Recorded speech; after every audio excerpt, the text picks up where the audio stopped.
She was locked in this bathroom at 2 a.m., her lips torn, her ribs fractured, her trembling hands stained with blood. Outside, the man she once trusted was banging his fists as if trying to shatter the wood. Only one name remained on her phone, a name she'd never dared to call. Ronan Vale, the kingpin of a city of crime. The man the police dared not name, politicians dared not look directly in the eye. But tonight, Selene Vale dialed it, and everything in her life, from that moment on, would never be the same again. Welcome to my channel. This is the story of a woman abandoned by the world, and the only one who comes to her rescue is the most dangerous man in the city. Watch until the end, like if you want me to continue, and leave a comment with the name of the city you're watching, so I know how far my story has come. The rain had been falling since midnight, the kind of rain that didn't announce itself. It just arrived, cold and relentless, hammering the rooftops of Harbor District like it had a grudge against everything below. In Blackwater City, rain like this meant the streets emptied fast. The dealers pulled their hoods up and disappeared into doorways. The drunks stumbled inside. Even the stray dogs knew better than to stay out in it. At 2:07 in the morning, the third floor of the Carmody Arms, a building that had stopped deserving the word apartment complex sometime around the previous decade, was almost completely silent. Almost. Selene Vale sat on the cold tile floor of the bathroom with her back pressed hard against the door. The lock was broken. Had been for 3 months. She held it shut with her body weight and both hands gripping the door handle with white-knuckled desperation, as if the strength of her will alone could substitute for the hardware that wasn't there. Outside, Corbin was still moving.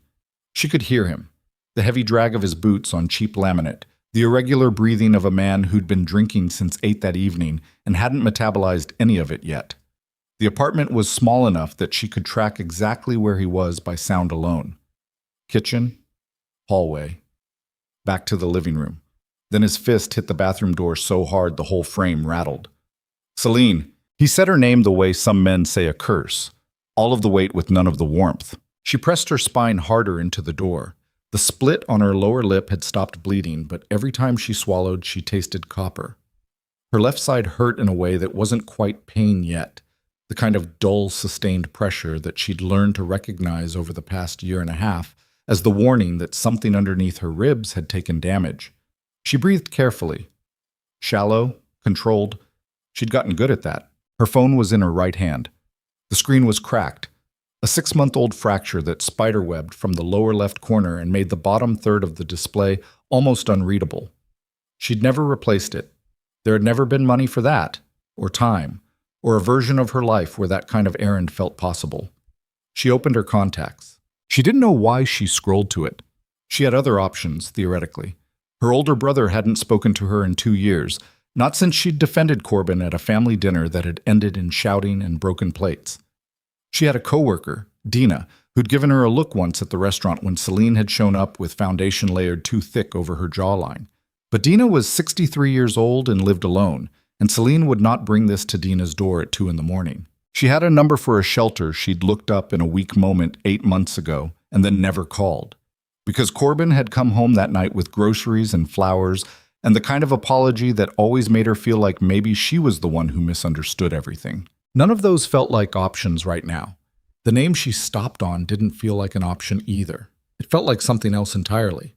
A last resort that lived below the category of last resort. Ronan Vale. She'd entered his number into her phone 2 years ago. He'd given it to her himself, standing in a hospital corridor with his younger sister unconscious in a room down the hall. Mara Vale, 20 years old at the time, had been dragged off the street by 2 men near the transit hub at the edge of the financial district. Selene had been walking home from a double shift and had done the thing that almost no one does. She'd intervened.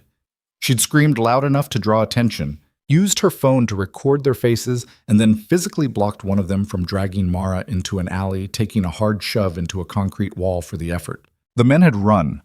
Mara had survived.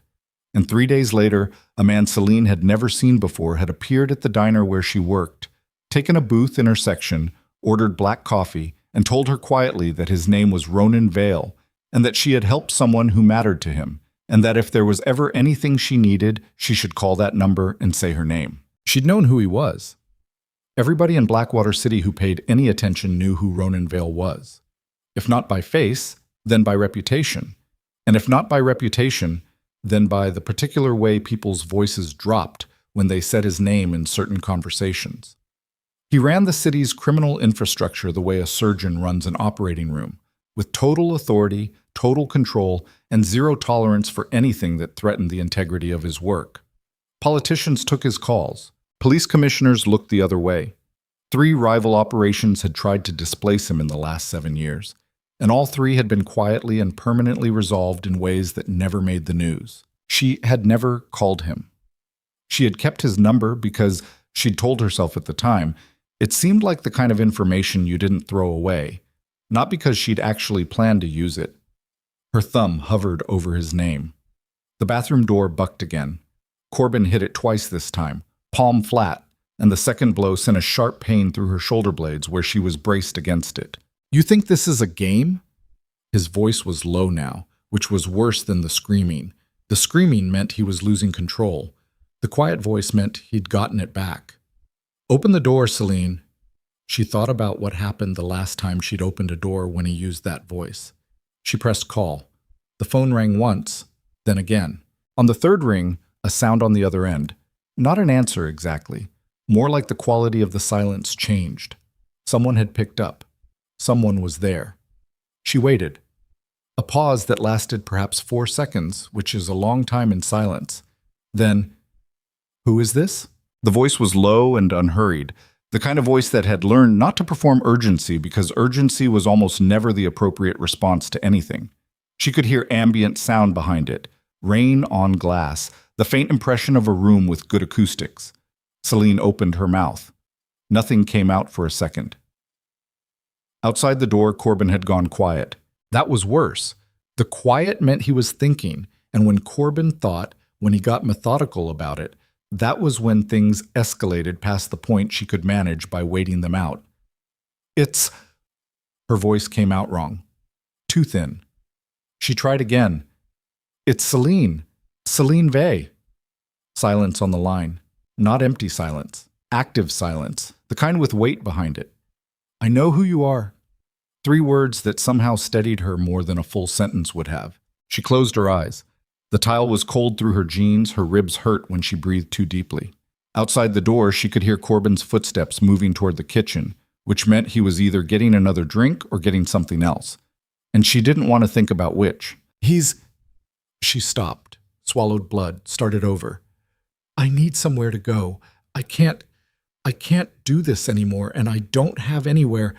Her voice cracked. She hated herself for it. "Can you come get me?"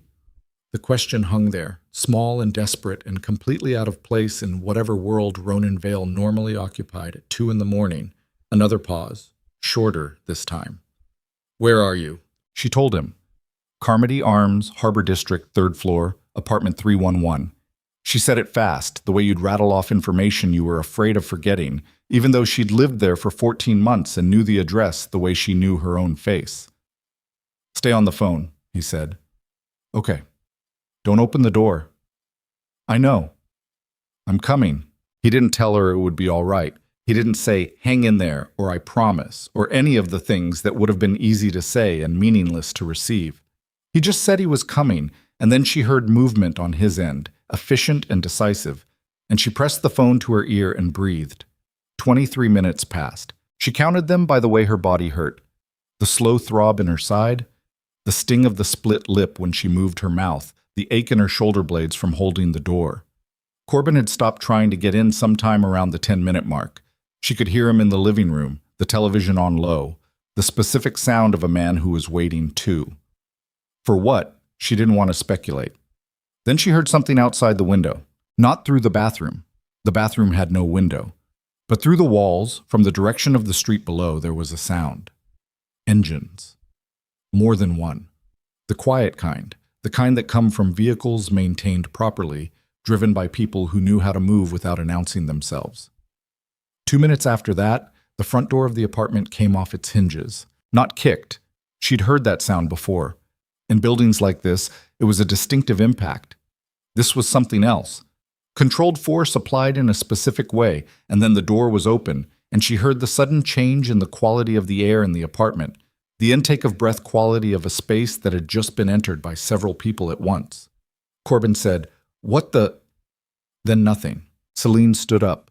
Her legs were unsteady. She gripped the door handle and turned it and pulled it open and stepped out of the bathroom into the hallway. The living room was full of men in dark clothing who held themselves the way people hold themselves when standing at attention is just their default state. There were 4 of them visible from where she stood, and there was the suggestion of more in the hallway beyond the ruined front door. Corbin was on his feet in the middle of the room, a drink still in his hand from pure reflexive habit, his face running through the emotional catalog of drunk, alarmed, and trying desperately to calculate whether bravado was still a viable option. And in the doorway, framed by the broken wood and the rain-wet darkness of the corridor beyond, stood Ronan Vale. He was taller than she remembered. Or maybe she'd never been in a room with him where the room itself felt smaller because he was in it. He wore a charcoal gray coat darkened with rain across the shoulders, and his face was exactly as she'd catalogued it from 2 years ago. Sharp angles, controlled expression, eyes that moved across the room the way a camera lens moves, missing nothing. Those eyes found Selene. They stayed there for a moment. Then they moved to Corbin, and everything in Ronan's face went completely, dangerously still. Selene became aware that she was still standing in the hallway entrance to the bathroom, that her lip was swollen and split and still faintly bleeding, that there was a bruise spreading along her jawline that she hadn't been able to see clearly in the dark, but that she could feel. She'd seen enough of them to know the shape. That her left hand was braced against the wall because she wasn't entirely certain her balance was reliable without it. Ronan looked at her for a long time, not in the way that made her feel examined, in the way that made her feel accounted for, like he was taking inventory of damage, the way a person does when they're trying to understand the full scope of something before they decide what to do about it. Corbin tried to laugh.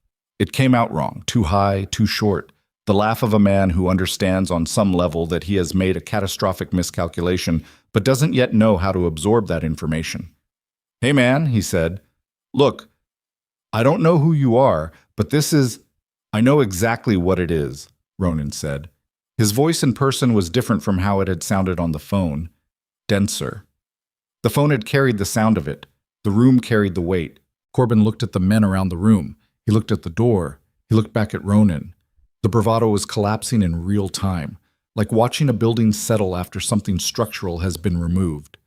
Ronan didn't move from the doorway. He didn't raise his voice.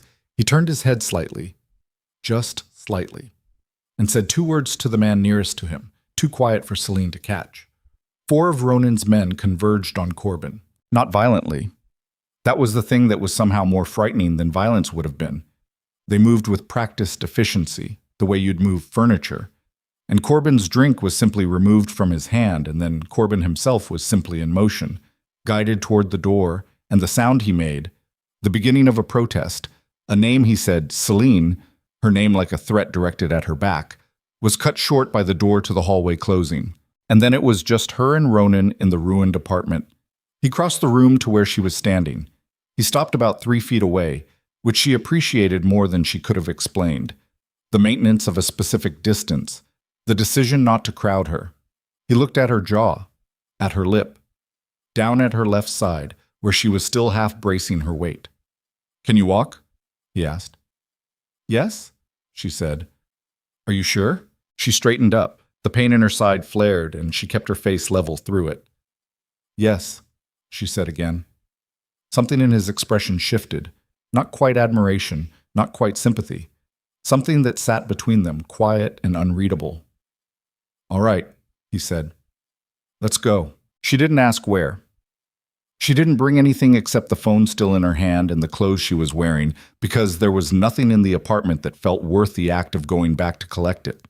She walked out through the broken doorway and into the hallway and down the stairs toward the rain-soaked street below, and Ronan walked behind her, and none of his men said anything at all. Outside, 3 black SUVs sat along the curb with their engines running. The rain was steady and cold, and she was in it immediately, her thin jacket offering nothing against it, and she was halfway to the nearest vehicle when she registered the warmth of a coat being draped over her shoulders from behind. She stopped. Ronan stepped around her to open the rear door of the middle SUV. He did it without commentary, without the performance of it, The way you'd open a door for someone because it needed to be opened and you were standing there. She got in. He got in on the other side. The door closed. The rain became background noise through the glass. The vehicle moved. She sat in the darkness of the back seat with his coat around her shoulders and stared out the rain-streaked window at the city passing outside, and she didn't say anything because there was nothing ready yet. Nothing she could shape into language that would be accurate or useful. After a long time, maybe 10 minutes, maybe 15, Ronan spoke. "Mara wants to know if you still like chamomile," he said. Selene turned to look at him. He was looking straight ahead. "You remembered that," she said. She remembered. She made me add it to the list before I left. A list. He'd had a list. He'd had someone, his sister, thinking about what kind of tea Selene Vey would want before he'd even been in the car. She turned back to the window.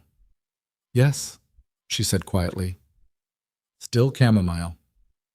He nodded once, like that was information worth having, and said nothing else. The SUVs drove north, away from Harbor District, away from the crumbling sprawl of the city's working edges, up toward the coastline where the city finally ran out and gave way to open water and the particular darkness of land that hasn't been built on. The rain followed them the whole way, relentless and loud, the kind of rain that suggested the sky had made a decision about something. Selene watched it come down against the window glass and thought about the bathroom floor and the cold tile and the sound of Corbin's fist on the door. She thought about the fact that she'd been in that apartment for 14 months. She thought about 14 months of telling herself it wasn't as bad as it was. 14 months of finding explanations that let her stay. 14 months of laying very still in the dark and doing the math of leaving. Where would she go? What would she do? What did she have? Who did she have? And arriving at the same answer every time, which was nothing and no one and nowhere. And so staying. She had not known, in 14 months of doing that math, that there was a number in her phone that could end the equation.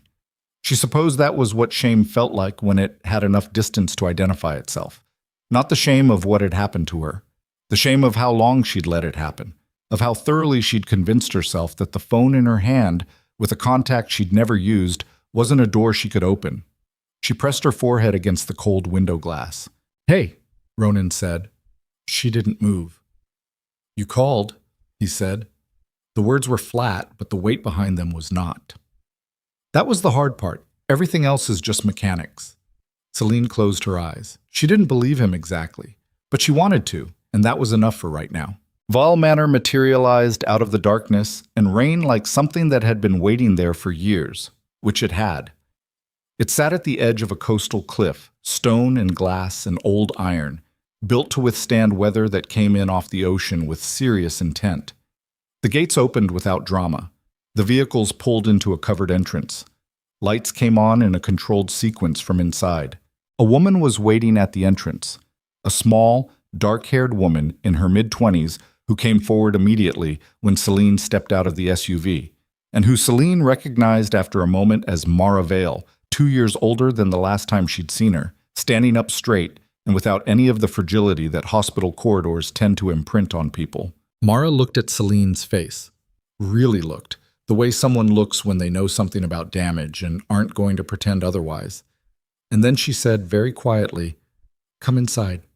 I have the tea on." Selene followed her. Behind them, Ronan stood in the covered entrance and watched them go. He didn't follow immediately. He turned back toward the rain, one hand braced on the iron of the doorframe, and looked out at the water below the cliffs, which was violent with the storm. His phone was already in his hand. He'd put together the outline of it on the drive. Harbor District. Corbin Slate. A name that had come to him with more context than Selene would have had reason to expect, because Corbin Slate was not just a man with a drinking problem and bad impulse control. He appeared twice in financial records tied to a distribution network that Ronan's people had been watching for 3 months. Small appearances, the kind that could be coincidental, but Ronan had learned not to believe in coincidence inside Blackwater city limits. He dialed. The man who answered was named Declan, and Declan was responsible for knowing everything about everything, and he answered on the second ring the way people answer when they're expecting the call. "Slate," Ronan said. "Picked him up an hour ago," Declan said. "He's been talking." "What's he saying?" "Enough," Declan said. "Ronan, He's not the top. He's a courier. He's been running girls for someone for the last year and a half. Ronan's hand tightened on the phone. Running them from where? The shelters, Declan said. The women's shelters. Someone's been using them as a pipeline. The rain came off the ocean and hit the overhang above Ronan's head and streamed down in a curtain between him and the storm. He stood very still. Who owns them? He said. A pause. That's where it gets interesting, Declan said. Inside the manor, in a room with warm light and the sound of the storm muffled behind thick stone walls, Selene sat with both hands wrapped around a mug of chamomile tea and let the heat move through her fingers. Mara sat across from her, not talking, which was exactly the right thing to be doing. The bruise along Selene's jaw had started to show its full color. Her ribs ached steadily. But the fear, the specific grinding constant fear that she'd carried in her chest for so long, she'd started to think of it as a permanent feature of herself, was gone, not resolved, not healed, just gone. The way a sound you'd gotten used to goes silent and you only notice the silence after. She didn't know what was happening outside. She didn't know what Ronan was doing or saying into his phone in the dark. She didn't know what Corbin had said when Ronan's people took him, or where he was now, or what any of tonight meant for the days and weeks that came after it. What she knew was that she was sitting in a room that was warm and that she was not afraid, and that somewhere between the cold tile of a bathroom floor and this moment, the architecture of her life had shifted in a way she couldn't yet fully see. She sipped her tea. Outside in the covered entrance, Ronan ended the call. He stood for a moment with the rain in front of him and the manor behind him, and he understood, with the particular cold clarity that had served him well for 20 years in a city that punished hesitation, that Selene Vey had not called him into a personal matter. She had called him into a war, and somewhere in that manor, a woman who had already survived more than she should have been asked to survive was sitting quietly, with no idea that the danger she'd fled was still watching her from the dark.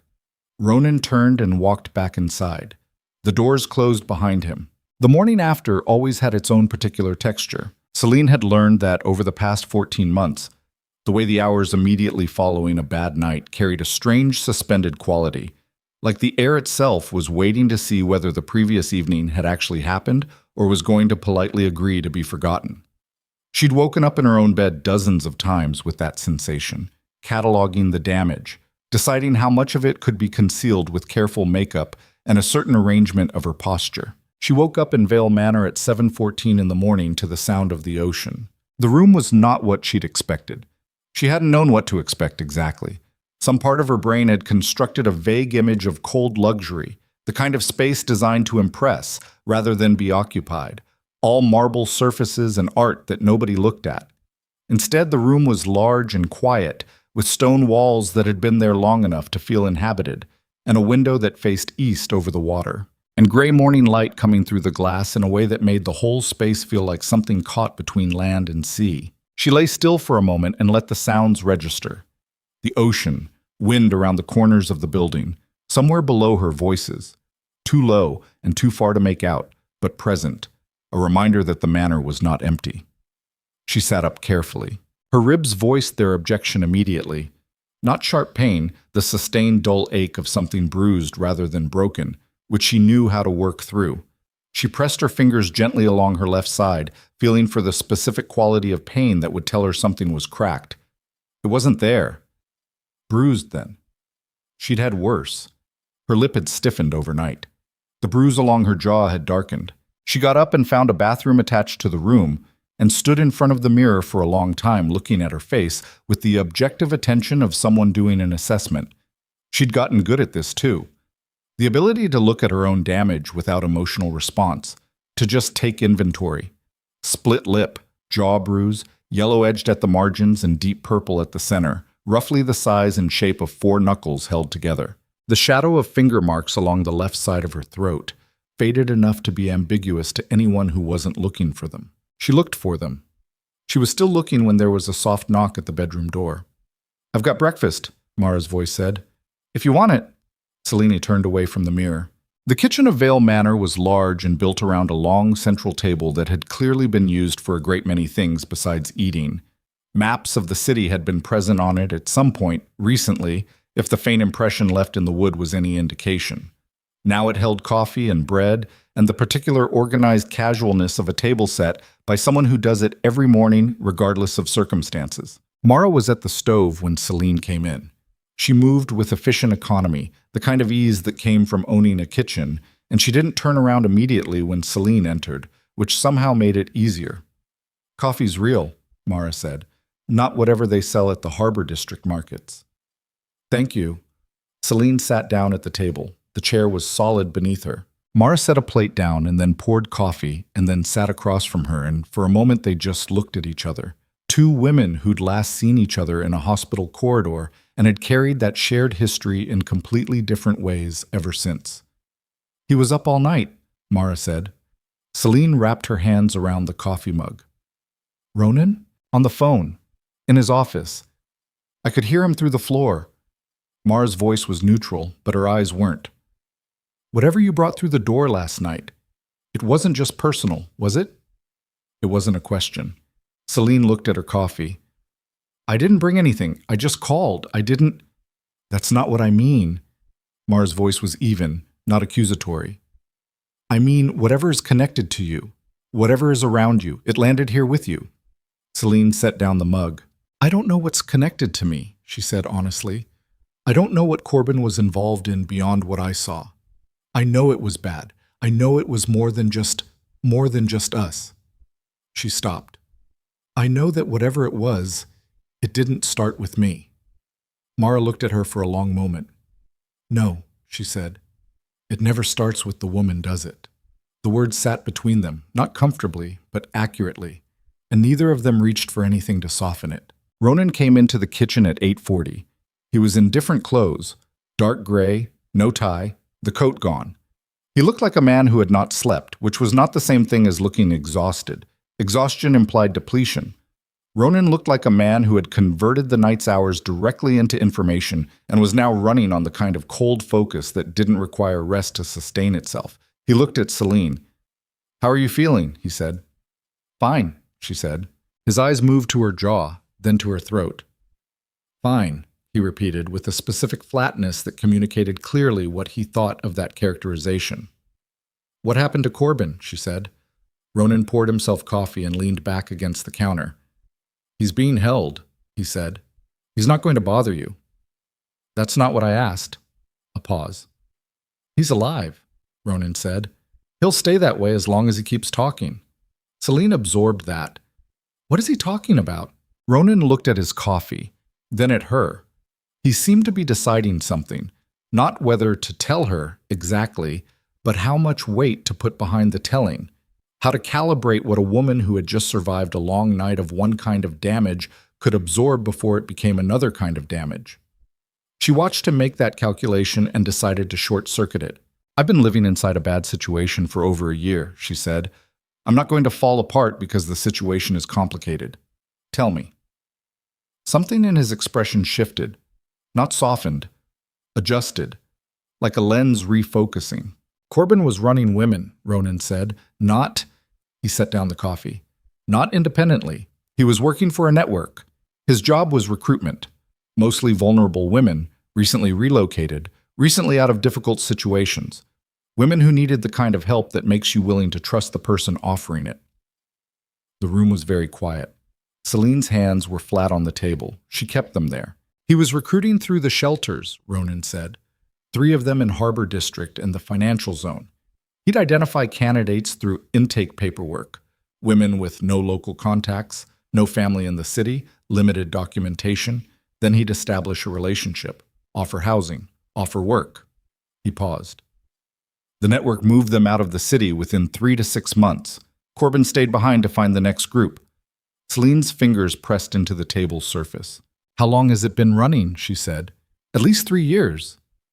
And nobody—" She stopped, restarted. "The shelters. Somebody runs those shelters. Somebody funds them." Ronan looked at her. "Yes," he said. "Who?" He didn't answer immediately, which was itself an answer of a kind. "I need to confirm the upper end of it before I say a name," he said. "What I have right now isn't complete.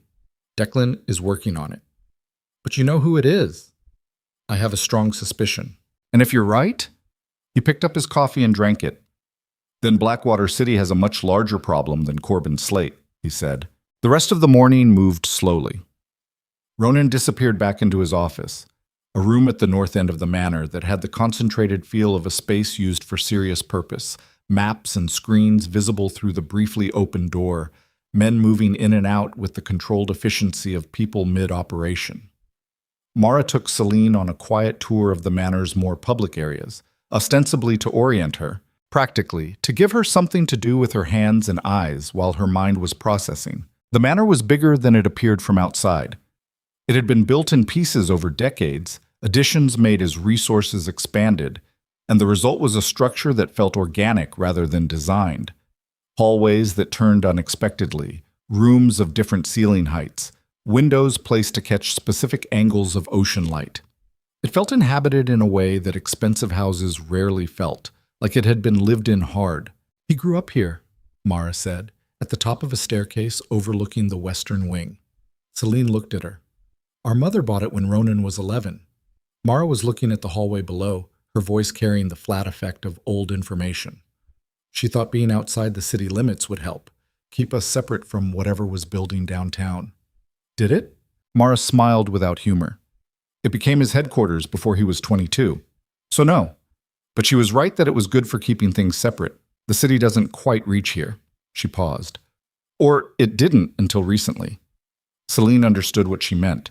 By midday, 3 of Ronan's men had returned to the manor from Harbor District with reports that involved enough murmured conversation in the entryway that Mara took Selene to the kitchen and busied herself with lunch, in a way that was deliberate rather than casual. Selene sat at the table and listened to the quality of the voices. Not the words, she was too far for that, but the register. The specific tension of men who have found something they didn't completely anticipate. It was 40 minutes before Ronan came to find her. He sat down across from her at the long table. He put a folder down between them. Not opening it yet, just setting it there, like establishing its presence before deciding what to do with it. I need to ask you something, he said. Okay. How much did you know about Corbin's work, his operations? Selene looked at him steadily. The question had the shape of an accusation, but she didn't hear it that way in his voice. She heard it the way you ask a question when you genuinely don't know the answer and genuinely need it. Nothing, she said. I knew he moved money sometimes. He was vague about what work he did, and I learned early that asking created problems. So I stopped asking. She paused. I thought he was small time. Runners, maybe. Street level. He was, until about 8 months ago. Ronan opened the folder. He turned it toward her. Inside was a photograph. A man at a ribbon-cutting ceremony, well-dressed, mid-50s, the practiced smile of someone accustomed to being photographed. Do you know this person? Selene looked at the photograph. Her stomach did something complicated. That's Elias Mercer, she said. Ronan was very still. You know him, he said. I know of him. She looked up from the photograph. He came to the shelter, the one on Margrave Street where I volunteered on weekends, before Corbin made that difficult. Mercer was the donor. He funded the whole renovation 2 years ago. There was a ceremony. He gave a speech about his foundation, about his commitment to protecting women in the city. She heard herself saying the words and understood, with a specific cold clarity, exactly how they sounded against what Ronan had told her that morning. He gave a speech. He gives several a year, Ronan said. He's been publicly funding women's support infrastructure in Blackwater City for 6 years. Shelters, legal aid programs, transition housing. He has 3 civic awards. The mayor attended his last fundraiser. Selene was staring at the photograph. He owns the shelters, she said. Through a series of foundations, yes. And the foundations are the pipeline. The foundations are the interface, Ronan said. Legitimate intake, legitimate paperwork. Real staff who don't know what's happening at the upper level. Then select cases flagged internally, routed through a parallel track that looks like outplacement assistance. Job placement in other cities, relocation support. Except the jobs don't exist. Selene sat with that for a long moment. The photograph was still in front of her. Mercer's smile was broad and camera-friendly. the smile of a man who had rehearsed being trusted until it became indistinguishable from the real thing. She had volunteered in one of his shelters. She had probably, in the course of a weekend morning shift, been within 10 feet of women who were already on whatever list his organization maintained. She had handed over intake forms, filled out in her own handwriting, women's names, circumstances, local contacts, family status. The thought arrived fully and completely, and it was not a comfortable thought. "The intake forms," she said. Ronan looked at her. "I filled out intake forms," she said, "when I volunteered. I did intake interviews. I wrote down everything. Where women were from, whether they had family in the city, whether they had documentation." Her voice was steady, but only barely. "I handed those forms to the coordinator. I thought it was standard." "It was being used," Ronan said, with a directness that was, she realized, a form of respect. He wasn't trying to make it easier to hear. He was just saying it. "I gave them the information," she said. "I helped them." "You didn't know what it was for. That doesn't—" She stopped. The sentence she'd started had several possible endings, and none of them were going to do anything useful. She closed her eyes for a moment, let the weight of it settle into its actual shape, then opened them again. "Who knows you're looking at this?" "My people. The people I trust." "Is there overlap? Between the people you trust and the people connected to Mercer?" Ronan looked at her. It was a very specific look. Not surprise, not offense. The look of a man who had just been asked an intelligent and necessary question by someone he'd been, perhaps, underestimating in terms of their capacity for the relevant kind of thinking. "That," he said carefully, "is a question I've been sitting with since 3 this morning." The afternoon brought a man named Cade. Selene didn't meet him immediately. She was in the eastern sitting room when she heard him arrive, his voice carrying down the hallway with a confidence that suggested familiarity with the building, the ease of someone who had been here many times and expected to be welcomed. She heard Ronan's voice respond, and the two of them moved into the north office, and the door closed. Mara, who had come to sit with Selene, went slightly still when she heard his voice. Selene looked at her. "Who is that?" she said. Mara kept her expression neutral with visible effort. "Cade Ransom. He's been with Ronan for 8 years, one of his senior captains." "You don't like him." Mara picked up her book. "I don't not like him." "That's not the same thing." Mara turned a page she hadn't read. "He's effective. Ronan trusts him." "But you don't." Mara was quiet for a moment. "I think," she said finally, "that there are people who are loyal to Ronan because they believe in what he does. And there are people who are loyal to Ronan because of what he can do for them." She turned another unread page. "Cade has always been one of those people where I can't work out which category he's in." The meeting in the North office lasted 2 hours. Selene didn't try to listen. She had the distinct sense that even if she'd wanted to, the door was too solid and the men too practiced at privacy for it to be useful. Instead, she walked the eastern hallway and looked at the photographs on the wall. Not family portraits exactly, more like accumulated evidence of decades, overlapping generations of a household that had used this building seriously. She stopped at one of Ronan at what looked like his late teens, standing at the cliff edge outside the manor, looking at the water. Even at that age, he had the stance of someone who had already decided something fundamental about himself and wasn't going back to reconsider it. She heard the office door open at 3:47. She heard Cade Ransom's voice in the hallway. Easy, unhurried, the voice of a man who has just left a meeting feeling good about it. And then his footsteps moving toward the main entrance. Then Ronan's footsteps, slower, moving in a different direction. She found him in a small room off the western hallway. Not quite a study, more a room that had become one through repeated use, a chair and a low table and a window that looked toward the cliffs. He was standing at the window when she came to the doorway. He didn't turn around. "How much of that conversation are you trying to read in my posture?" he said. "Enough," she said. He turned. He looked not different exactly, but with a specific kind of internal weather that hadn't been visible before. The controlled surface was intact. Underneath it, something had been disturbed. "What did he say?" she said. Ronan looked at her for a long moment. "He wants me to move you," he said, "back to the city, a safe house near the financial district, and give up the investigation into Mercer." Ronan's jaw tightened slightly. He framed it differently. How? He said that pursuing Mercer would destabilize relationships that protect my operations. That the political coverage Mercer provides, indirectly, through the people connected to his donor network, is worth more than whatever I'd gain by exposing him. Selene was very still. He's telling you to let it go, she said. He's advising me to prioritize strategically. Does that sound like something you do? A silence.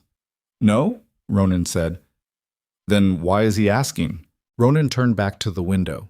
The ocean beyond the glass was gray and chopped by wind, the surface moving in the complicated way it moved when weather was building offshore.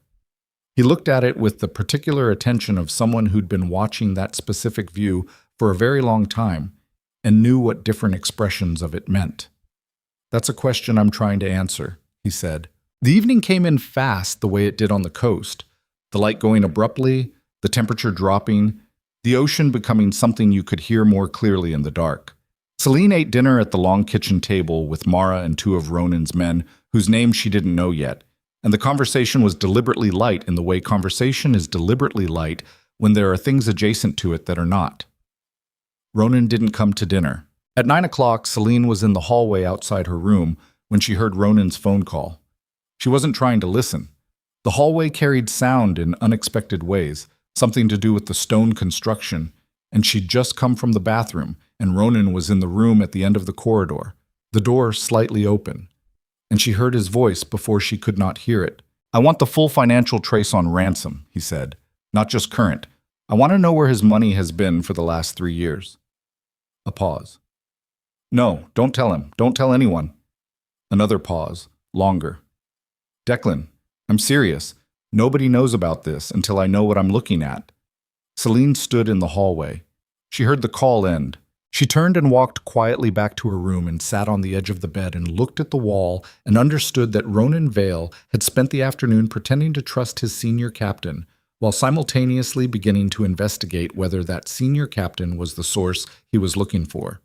She also understood that if she had heard it, it was possible someone else had heard it. The manor was not small. The manor had many rooms and many people who moved through them, and stone carried sound in both directions. She sat with that understanding for a long time. At 11:30, unable to sleep, she went down to the kitchen for water and found Ronan already there, standing at the window over the sink, looking out at the cliff edge and the darkness beyond it. He heard her come in. He didn't turn around. She got water. She didn't leave. You heard the call, he said. Yes. You have thoughts about it. I have a concern, she said. He turned around. Stone walls carry sound, she said. If I heard you from the hallway, someone closer to that room could have heard more. Ronan looked at her. His expression did something then, not quite the controlled readjustment she'd seen all day. Something more honest than that, faster, an involuntary flash of a man processing a threat he hadn't fully accounted for. Then it was gone. Yes, he said, they could have. And if Ransom is connected to Mercer's network the way you're starting to think he might be, then telling Declan may already be too late, Ronan said. Depending on whether Declan is also... He stopped himself. The silence was its own sentence. Selene set down her glass. How deep does it go? She said. Ronan looked at her for a long moment. His hands were flat on the counter behind him. His face had the quality of a man standing at the edge of something he can fully see only now that he's close enough. The shape of a problem that had presented itself as manageable and was revealing its actual dimensions in real time. I don't know yet, he said, but the fact that I don't know yet. He stopped again. Something moved behind his eyes. That is itself information. He crossed the kitchen to the door. He stopped in the doorway. Tomorrow morning, he said without turning around, I'm going to need you to tell me everything. Every woman you interviewed at that shelter. Every detail from those intake forms you remember. Everything Corbin said about his work, no matter how small or offhand it seemed at the time. Selene said nothing. I know what I'm asking, Ronan said. I know what it costs to go back through it. Do it anyway, she said. That's what you were going to say next. He turned. And for the first time since she'd called him from the bathroom floor, Ronan Vale looked at her not as a situation requiring management, not as a person requiring protection, but as something else entirely. Something that surprised him. which was itself remarkable in a man who had trained himself out of surprise. "Yes," he said. "That's what I was going to say." He left. Selene stood alone in the kitchen. The ocean was audible through the walls. The storm that had been building offshore all day was finally making its arrival known.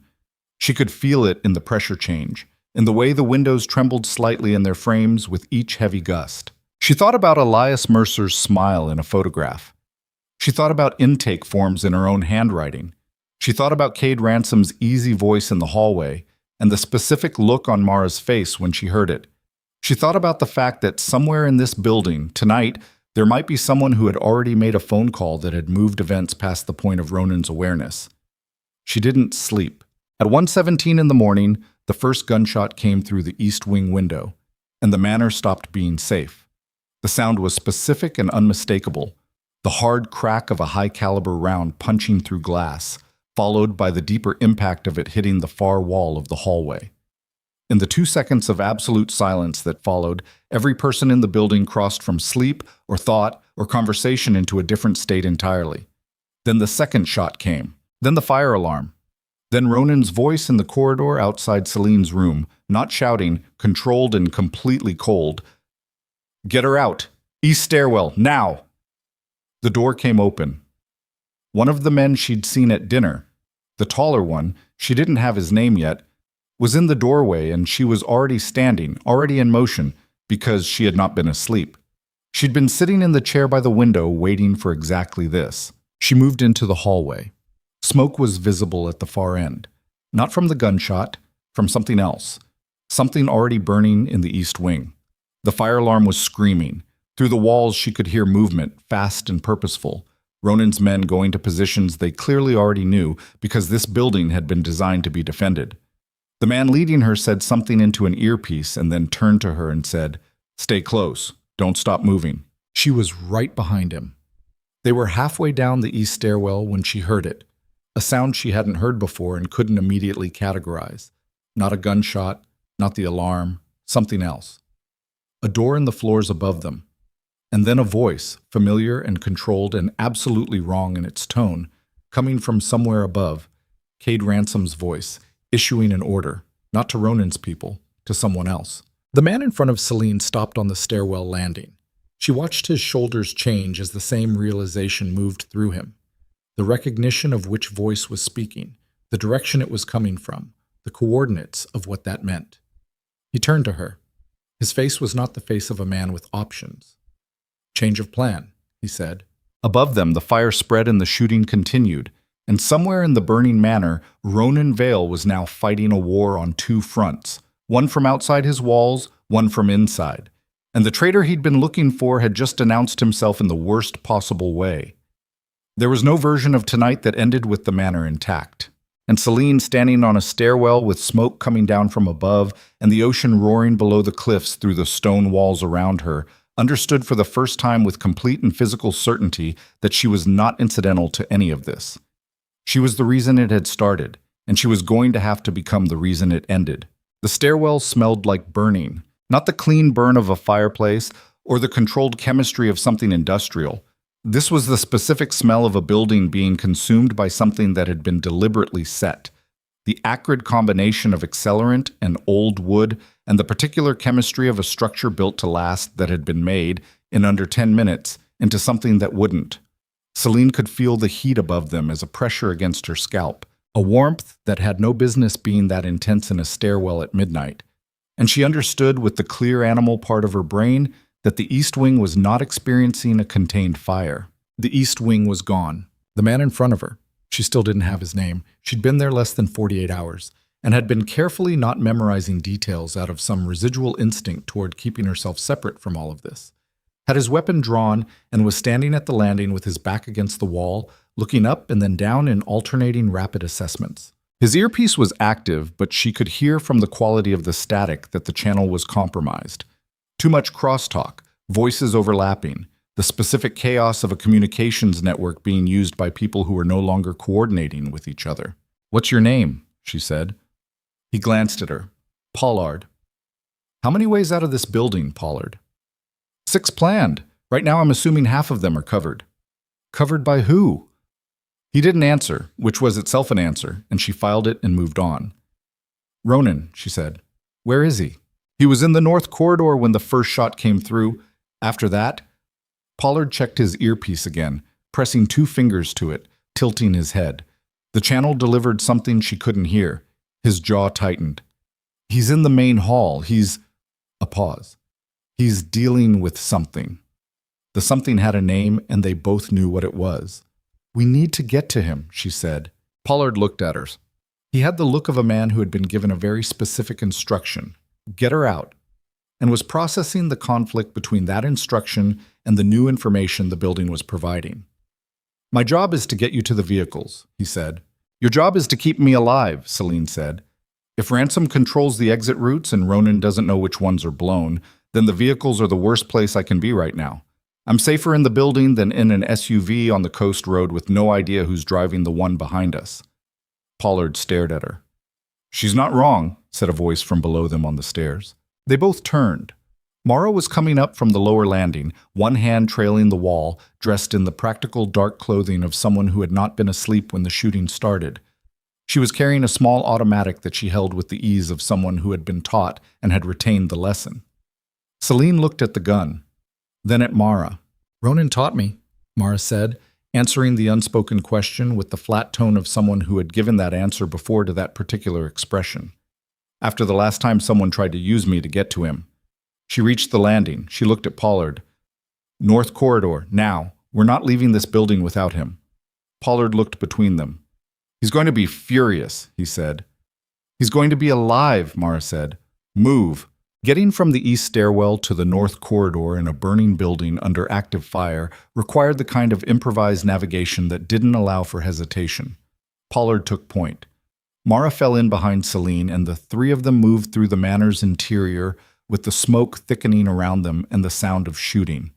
Intermittent, controlled, the specific pattern of trained men working through a structure, audible from the directions they were moving away from and toward simultaneously. They came through this gallery, the long room with the accumulated photographs, now with smoke drifting in low clouds against the ceiling and the smell of burning making the air feel thin, and Pollard stopped at the junction with the main hall and put a fist up. They stopped.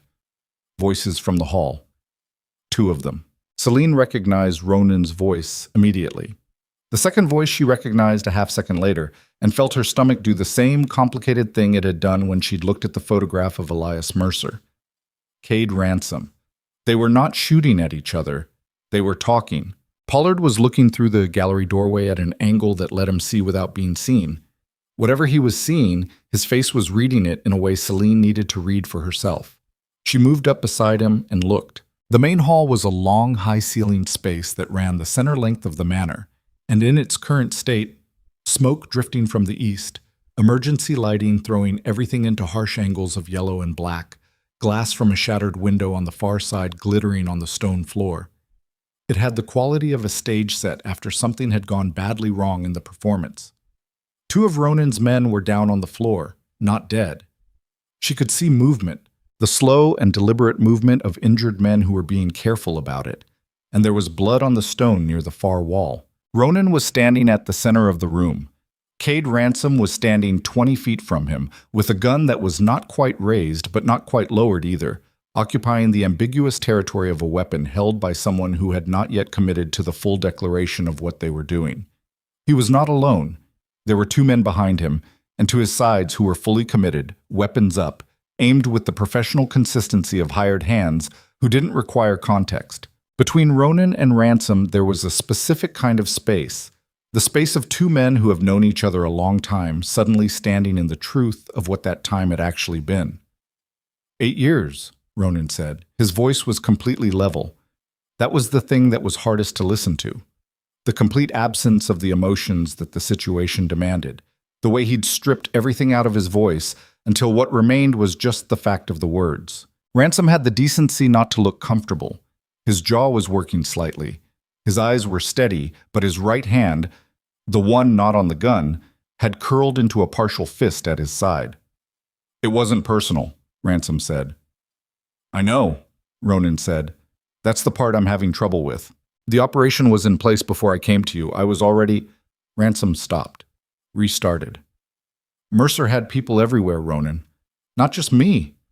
The way he built it, if you pulled out, the whole structure came down on top of you. I didn't have— Don't, Ronan said. Quietly. Absolutely. Don't tell me you didn't have a choice. You had choices every day for 8 years. Every single day you made the same one. Ransom was quiet for a moment. The girl needs to come with us, he said. Mercer wants her transferred tonight. If you hand her over, this ends here. Your operation stays intact. Your people go home. In the gallery doorway, Selene stopped breathing. Ronan didn't look at the doorway. He kept his eyes on Ransom with a steadiness that she was starting to understand was not just composure. It was a specific discipline, the practice of a man who knew that the most dangerous thing he could do in this moment was let Ransom see what he actually felt. She's not here, Ronan said. Pollard was taking her to the east stairwell. She's in the building. Then go find her yourself. Ransom looked at him for a long moment. Something moved behind his eyes. Regret, maybe, or its cousin, which was calculation wearing regret's face. Don't do this, Ransom said. Walk away from it. You have an empire. You have everything you've built. One woman isn't worth— Don't finish that sentence, Ronan said. The room was very still. Then Ronan's right hand moved. What followed happened faster than Selene's eyes could fully organize into sequence. Ronan going sideways and down as one of Ransom's hired men fired, the shot going wide and high and hitting the stone wall behind where Ronan had been standing. The two injured men on the floor, suddenly less injured than they'd appeared, and moving with weapons from positions that Selene understood had been deliberate, the whole arrangement of the room reordering itself in under 4 seconds, from a standoff into something else entirely. Ransom ran. Not the hired men. Ransom. He went through the side door at the north end of the hall with the practiced speed of a man who had pre-selected his exit, and Selene tracked him through the doorway and understood immediately that his exit route went through the section of the north corridor that connected back to the covered entrance where the vehicles were staged. He was going to the cars. He was going to call ahead. She was moving before she'd finished the thought. Pollard caught her arm. Don't— He's going to call Mercer, she said. He's going to tell him Ronan is protecting me, and Mercer is going to disappear everything before you can get to it. The women, the records, all of it. You have hours, maybe less. Pollard looked at her. I know this building better than Ransom does, she said, which was not entirely true. She'd been here less than 2 days. But she knew one thing with certainty. She'd memorized every hallway she'd walked in, every window and corner, and joint in the stone, because 14 months of living with someone dangerous had refined her spatial awareness into something close to a survival instrument. Let me go. He let go. She went through the gallery and into the north corridor at a run. She found Ransom in the covered entrance. He was on his phone, which confirmed everything, and he was moving toward the nearest SUV, and she came through the interior door at an angle that put her between him and the vehicle before he'd registered her presence. And when he looked up, his expression moved through surprise and then something worse. The specific recalibration of a man who has underestimated something and is now revising rapidly. Where are you going? She said. He lowered the phone slowly. Step aside, he said. She didn't move. Selene. He said her name the way men said names when they wanted to convey that using the name was itself a warning. This is not a situation where you are equipped to— Call ended, she said, or still connected? He looked at the phone in his hand. A flicker. So fast she nearly missed it. Still connected. Mercer can hear this, she said. Good. She raised her voice slightly. Not shouting. Clear and deliberate. My name is Selene Vey. I volunteered at the Margrave Street shelter for 8 months. I did intake interviews. I have names and dates and case numbers in my memory for at least 30 women I processed through intake during that time, and I know what those intake forms were used for. She held Ransom's gaze. I'm going to give every one of those names to a federal contact. Tonight. Before morning. Whatever you're trying to clean up, you're already too late. It was a bluff. She didn't have a federal contact. But Ronan did. And Ronan was still standing, and what mattered right now was the 30 seconds this bought. Ransom looked at her with something she couldn't entirely read. It had the shape of anger, but beneath that shape there was something older and more tired. the expression of a man who had made a very specific series of decisions and was now inhabiting their full consequences. Then his hand came up. Not the gun. His fist. She moved, not fast enough, or fast enough depending on how you measured it, because the blow caught her shoulder instead of her jaw, and she went sideways into the wall of the covered entrance, the stone jarring hard against her already bruised ribs, and the pain arrived whole and instant and took her breath for a full 3 seconds. Ransom was moving past her toward the SUV. She grabbed his ankle.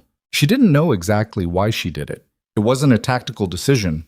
It was something more fundamental, the absolute refusal, rooted somewhere below thought, to let him walk away from this intact. She grabbed his ankle with both hands and held, and Ransom pitched forward against the hood of the SUV and went down on one knee, and the phone skittered across the concrete. She heard footsteps behind her.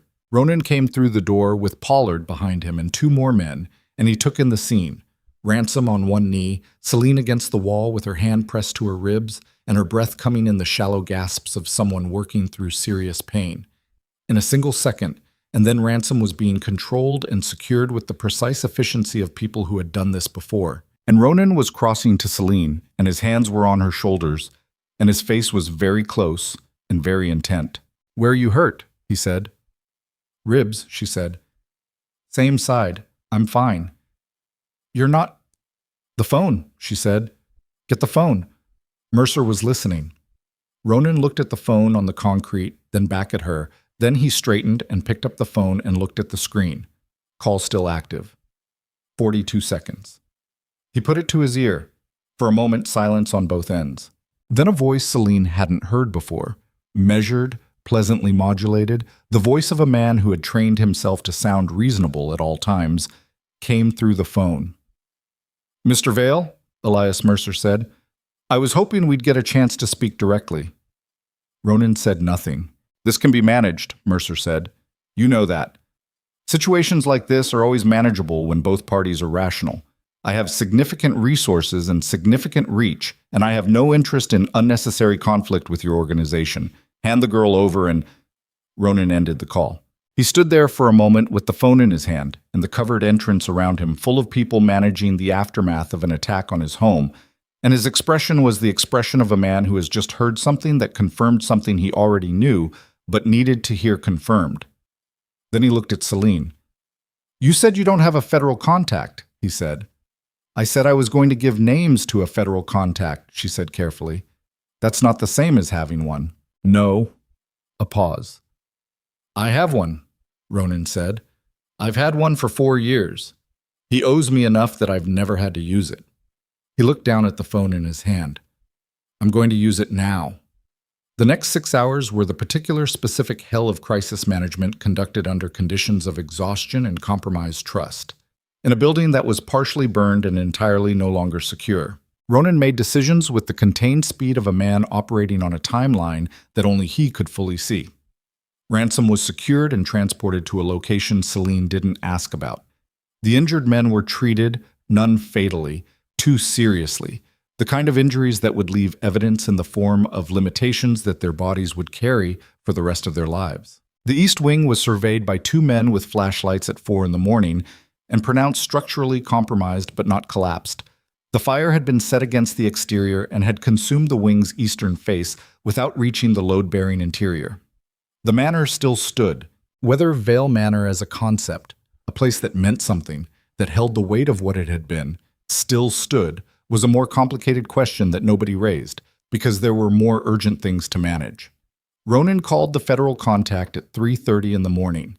Selene was present for this call, not because she was invited, but because she was the primary source for the information being transmitted, and Ronan had made the pragmatic decision to let her be there so he didn't have to relay through her. She sat across from him at the long kitchen table, which was the only intact room where 2 people could sit across from each other with relative privacy, and listened to him give a man she would never meet the outline of what Elias Mercer had built in Blackwater City, delivered in the flat, organized language of someone presenting a case rather than making an appeal. The federal contact, whose name she didn't catch, and who spoke in the cautious register of someone very aware of what this conversation would mean for their career, asked 3 questions. Ronan answered 2 of them directly and deferred on the third, which was the question about source documentation. He looked at Selene. Names, he said. From the intake forms, everything you remember. She went through it. It took 40 minutes. She moved through the 8 months of Saturday mornings at the Margrave Street shelter with the systematic attention of someone reconstructing a scene from memory, pulling up the specific details, names, intake dates, stated circumstances, family contact status, that she'd recorded in her own handwriting on forms she'd understood to be standard social service documentation. She had a good memory. She'd always had a good memory and had spent most of her adult life treating it as a private resource rather than a useful one. Now it was the most useful thing in the room. When she finished, Ronan relayed the information. The federal contact went quiet for a moment, then said something Selene couldn't hear, and Ronan said yes and then ended the call. He sat for a moment with his hands flat on the table. 22 names, he said. You remembered 22 names from 8 months of weekend shifts. 23, she said. I couldn't get the last one complete. The surname started with CH. I couldn't pull the rest of it. Ronan looked at her. That's 23 women, she said. That's the minimum. I wasn't there every weekend. There were shifts I missed. She pressed her hands together on the table's surface. The pressure of her palms against each other was the thing that was keeping her voice level. How many were there? Total. Ronan was quiet.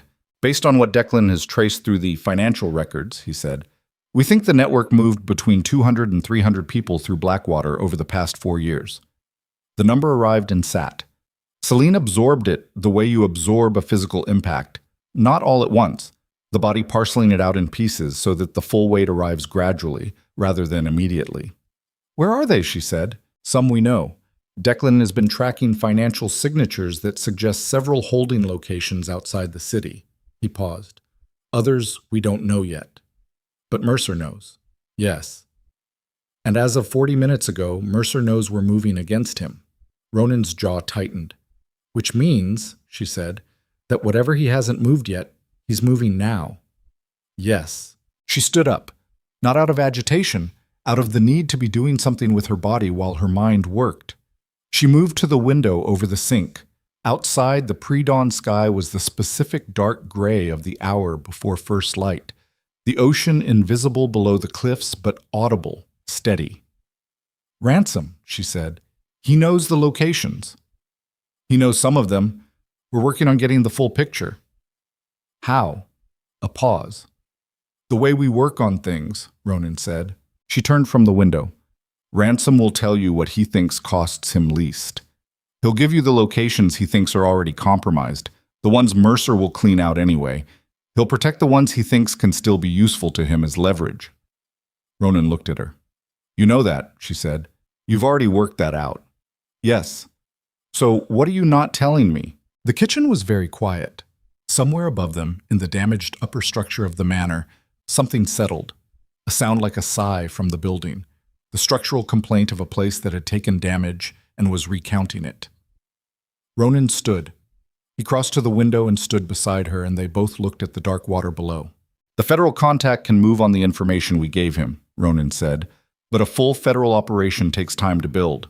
Warrants, coordination, the legal architecture. We're looking at days, maybe a week. And Mercer can move people in hours. Yes. So the federal route saves the investigation, but not the women. Not all of them. Not the ones in active transit. Selene looked at the ocean. She thought about intake forms. She thought about Saturday mornings at a shelter that smelled like disinfectant and burned coffee, sitting across from women who had arrived at the point of asking for help, having traveled various distances through various forms of damage to get there. She thought about the specific quality of those conversations, the careful way those women had answered her questions, not because they were hiding things, but because they had learned through hard experience to be economical with trust. She had been economical with trust. She had been careful and reasonable, and she had stayed inside a dangerous situation for 14 months because leaving felt impossible. And then she had made one phone call and the architecture had changed. One phone call. Mercer's foundation, she said. The infrastructure is public. His board of directors is public record. His donor network connects to people with reach in every institution in this city. She turned to look at Ronan. He's not afraid of your operation. He's been working inside it for 8 years through Ransom. He knows what you can and can't do, what lines you won't cross, what exposure you'll accept. Ronan was looking at her with the full attention of someone who has recognized that the person speaking has arrived at something. "He doesn't know me," she said. "He knows I exist. He knows what I looked like on Corbin's arm at Harbor District events. He knows what my handwriting looks like on intake forms." She held Ronan's gaze. "He doesn't know what I'll do." "Neither do I," Ronan said. "Entirely." "No," she agreed. "And that's the only advantage we have left." She watched him process that. She watched him reach the same conclusion she'd reached, move through the implications of it, test the edges of it the way you test an argument for structural weaknesses. She watched him arrive at the place where he understood that the next move, the move that could still salvage this before Mercer finished moving his people, required something that he, with all his infrastructure and all his resources and all the accumulated weight of 2 decades of operating in Blackwater City, could not provide for himself. It required her. "No," he said. "You haven't heard. You're going to tell me you can get inside," he said. "Mercer's Foundation, through the shelter network or through your history with it. You're going to tell me that you're the one person who can walk in there without triggering his security because you're a known quantity, a victim, not a threat." "Yes," she said. "No." "Ronan." "You've been here 2 days," he said. "You came here with split skin and bruised ribs, and I'm still here," she said. "And you still need me."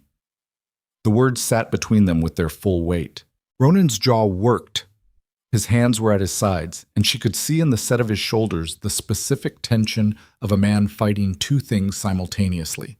The operational logic that was telling him she was right, and something else, something that lived below the operational level, that was telling him that she had already cost enough, and that what was being proposed would cost more. "There are 300 women," she said, "maybe more." He closed his eyes, just for a second. "I know," he said, "and you know I'm right about what needs to happen." He opened his eyes. The kitchen light between them was pale and exhausted, the light of a room that had been inhabited through a long, hard night, and in it Ronan Vale looked like what he was. A man who had built an empire on the ability to absorb damage and continue, and who was, at this particular moment, confronting the specific damage that the empire couldn't absorb for him. "If you go in," he said, "and Mercer identifies you, I know. He won't just—" "I know," she said again. "I know what he'll do. I know exactly what he does to women who become inconvenient." She held his gaze. "That's why it has to be me. Because I know what I'm walking into, and I'll walk in anyway, and that is the one thing about me that Elias Mercer will never understand until it's too late." A long silence. Outside, the sky was beginning to change.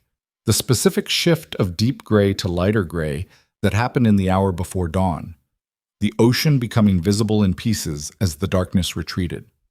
The storm had passed sometime in the night, and the air coming through the old seal of the window frame was cold and clean and smelled like salt water. The plan had 3 parts and 6 ways to fail. Ronan laid it out at the kitchen table as the dawn came in through the windows, using a city map that Pollard had retrieved from the North Office and a pen that ran dry twice before they were finished. Selene sat across from him and listened and asked questions that were specific and operational, and Ronan answered them the same way. And neither of them acknowledged the thing that was sitting in the room with them, which was that 2 days ago she had been a woman on a bathroom floor, and now she was the operational center of a plan to bring down the most protected man in Blackwater City. The plan was this. Mercer's Foundation maintained a primary administrative office in the Caldwell building in the financial district, public-facing, above board, the kind of office that had a receptionist and a donor wall and afternoon light coming through good windows. The real operations moved through a secondary location that Declan had identified through Financial Trace 3 weeks ago and had been sitting on, waiting for enough corroborating intelligence to justify the exposure of moving against it. That location was a converted logistics facility at the southern end of the harbor, Pier 9, registered to a shell company connected to a shell company connected to one of Mercer's Foundation subsidiaries through a chain that took Declan 14 hours to follow. Pier 9 was where Mercer moved people in transit. It was also, as of this morning, where Mercer would be trying to move everyone he had in active transit before the federal machinery started turning. Selene's role was not to go into Pier 9. That had been Ronan's first correction to her proposal. She had said she could get inside Mercer's operation, and he had said yes, but not inside the facility because inside the facility was a killing floor for anyone Mercer had reason to distrust, and she had given him 14 hours of reason by now. Her role was the Caldwell building, the administrative office, the donor records and the case files and the digital infrastructure that connected Mercer's public face to his private operations. Because Mercer, in the 14 hours since Ransom's call, had made one predictable decision. He had gone to the office. Not Pier 9. Men like Mercer did not go where the physical danger was. They went where the information was, where the records could be managed and the documentation could be shaped into the version of events that would survive a federal investigation. Selene knew this because she had spent 8 months watching how the shelter operated, and she knew how men like Mercer thought about information. As infrastructure, as architecture, as the thing that required the most protection because it was the thing that killed you last. She was going to the Caldwell building to get him out of it. The federal contact had agreed, through Ronan, to hold the warrant execution until 10 a.m., 3 hours away. Long enough for Ronan's people to reach Pier 9 and secure what was there before the federal arrival made everything a jurisdictional negotiation. Short enough that Mercer couldn't finish what he was trying to finish. The gap was the problem. The gap between now and 10 a.m. was the only window they had, and it was narrowing. Selene got dressed in clothes Mara provided. Dark, practical, a jacket with deep pockets, and stood in the covered entrance while Ronan's men checked the vehicles and checked communications and did the specific preparatory things that people do when they are about to go into something dangerous and are not willing to admit how dangerous it is. Ronan came to stand beside her. He looked at the coast road. The early morning was clear after the storm, the sky an almost aggressive blue, the ocean below the cliffs moving in long, slow swells that hadn't gotten the message yet that the storm was over. "If something goes wrong in there," he said, "I know the exit." "Selene, Ronan," she turned to look at him. "I know the exit. I know the secondary. I know Declan's number by memory, and I know that you are going to be at Pier 9 doing something significantly more dangerous than what I'm doing. So." He looked at her for a long time. His face in morning light was different from his face in the artificial hours of the night before. More specific somehow, the angles of it more present, the quality of his attention more visible without the darkness filtering it. She had the strange sensation of seeing him clearly for the first time, which was absurd given the density of the past 48 hours. But there it was. "Come back," he said. 2 words with the weight of something much longer behind them. "I will," she said. She got in the vehicle. The Caldwell building was 40 minutes from the manor under normal conditions. At 6:40 in the morning on roads that were still half empty from the overnight rain, it was 32. Selene sat in the back seat with Pollard driving, and a woman named Yael, one of Ronan's people she hadn't met before, introduced this morning with the minimal ceremony of a crisis. In the passenger seat, and she went through the specifics of what she was walking into with the systematic attention of someone who cannot afford to miss anything. The administrative staff at the Caldwell office started arriving at 8 a.m. Mercer would have been there since before 6, she estimated. He was the kind of man who treated early hours as a form of competitive advantage, and he had significant motivation this morning to be in front of his records before anyone else arrived. She had one point of entry. Not the front desk. The front desk would flag her immediately. She was not on any approved visitor list, and her name was now certainly on whatever internal alert Mercer had circulated. She had the service entrance on the building's north face, accessed by a key fob that Declan had duplicated from a copy made by a building maintenance contractor who had been in Ronan's peripheral employ for 2 years and had been activated at 4 a.m. this morning with a phone call and a number that made the request unambiguous. She had 6 floors to cover. Mercer's office was on the 5th. The server room, where the documentation they actually needed lived, was on the 3rd.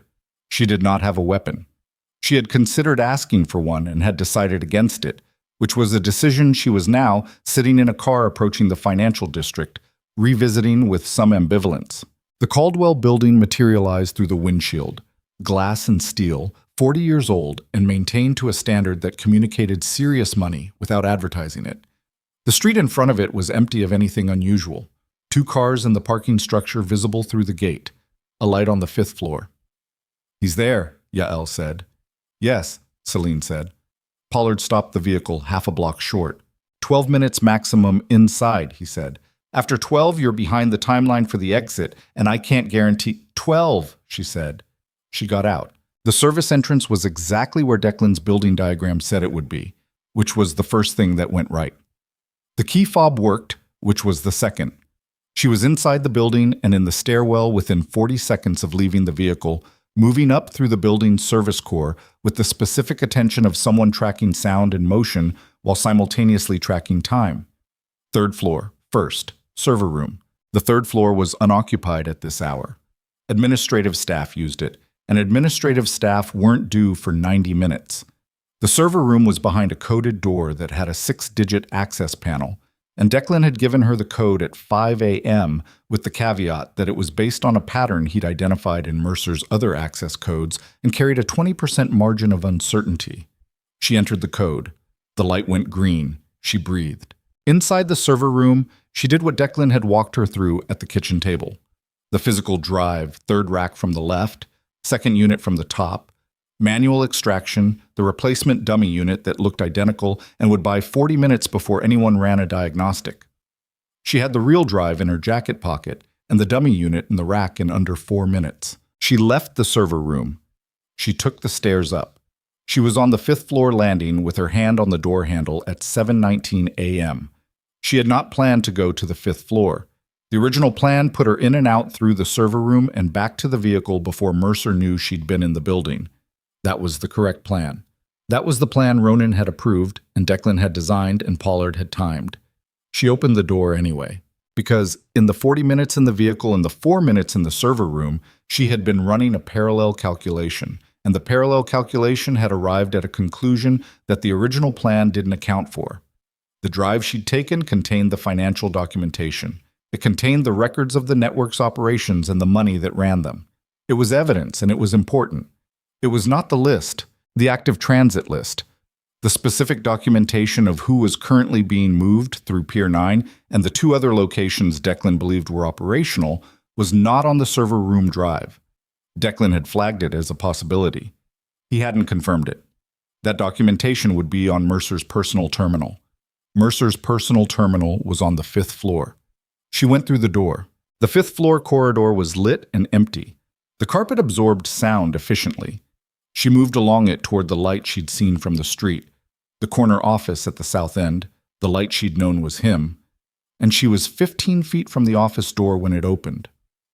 Elias Mercer stepped into the corridor. He was smaller than she'd expected. That was always the thing with photographs. They flattened the information, and you built a physical expectation that reality had to correct.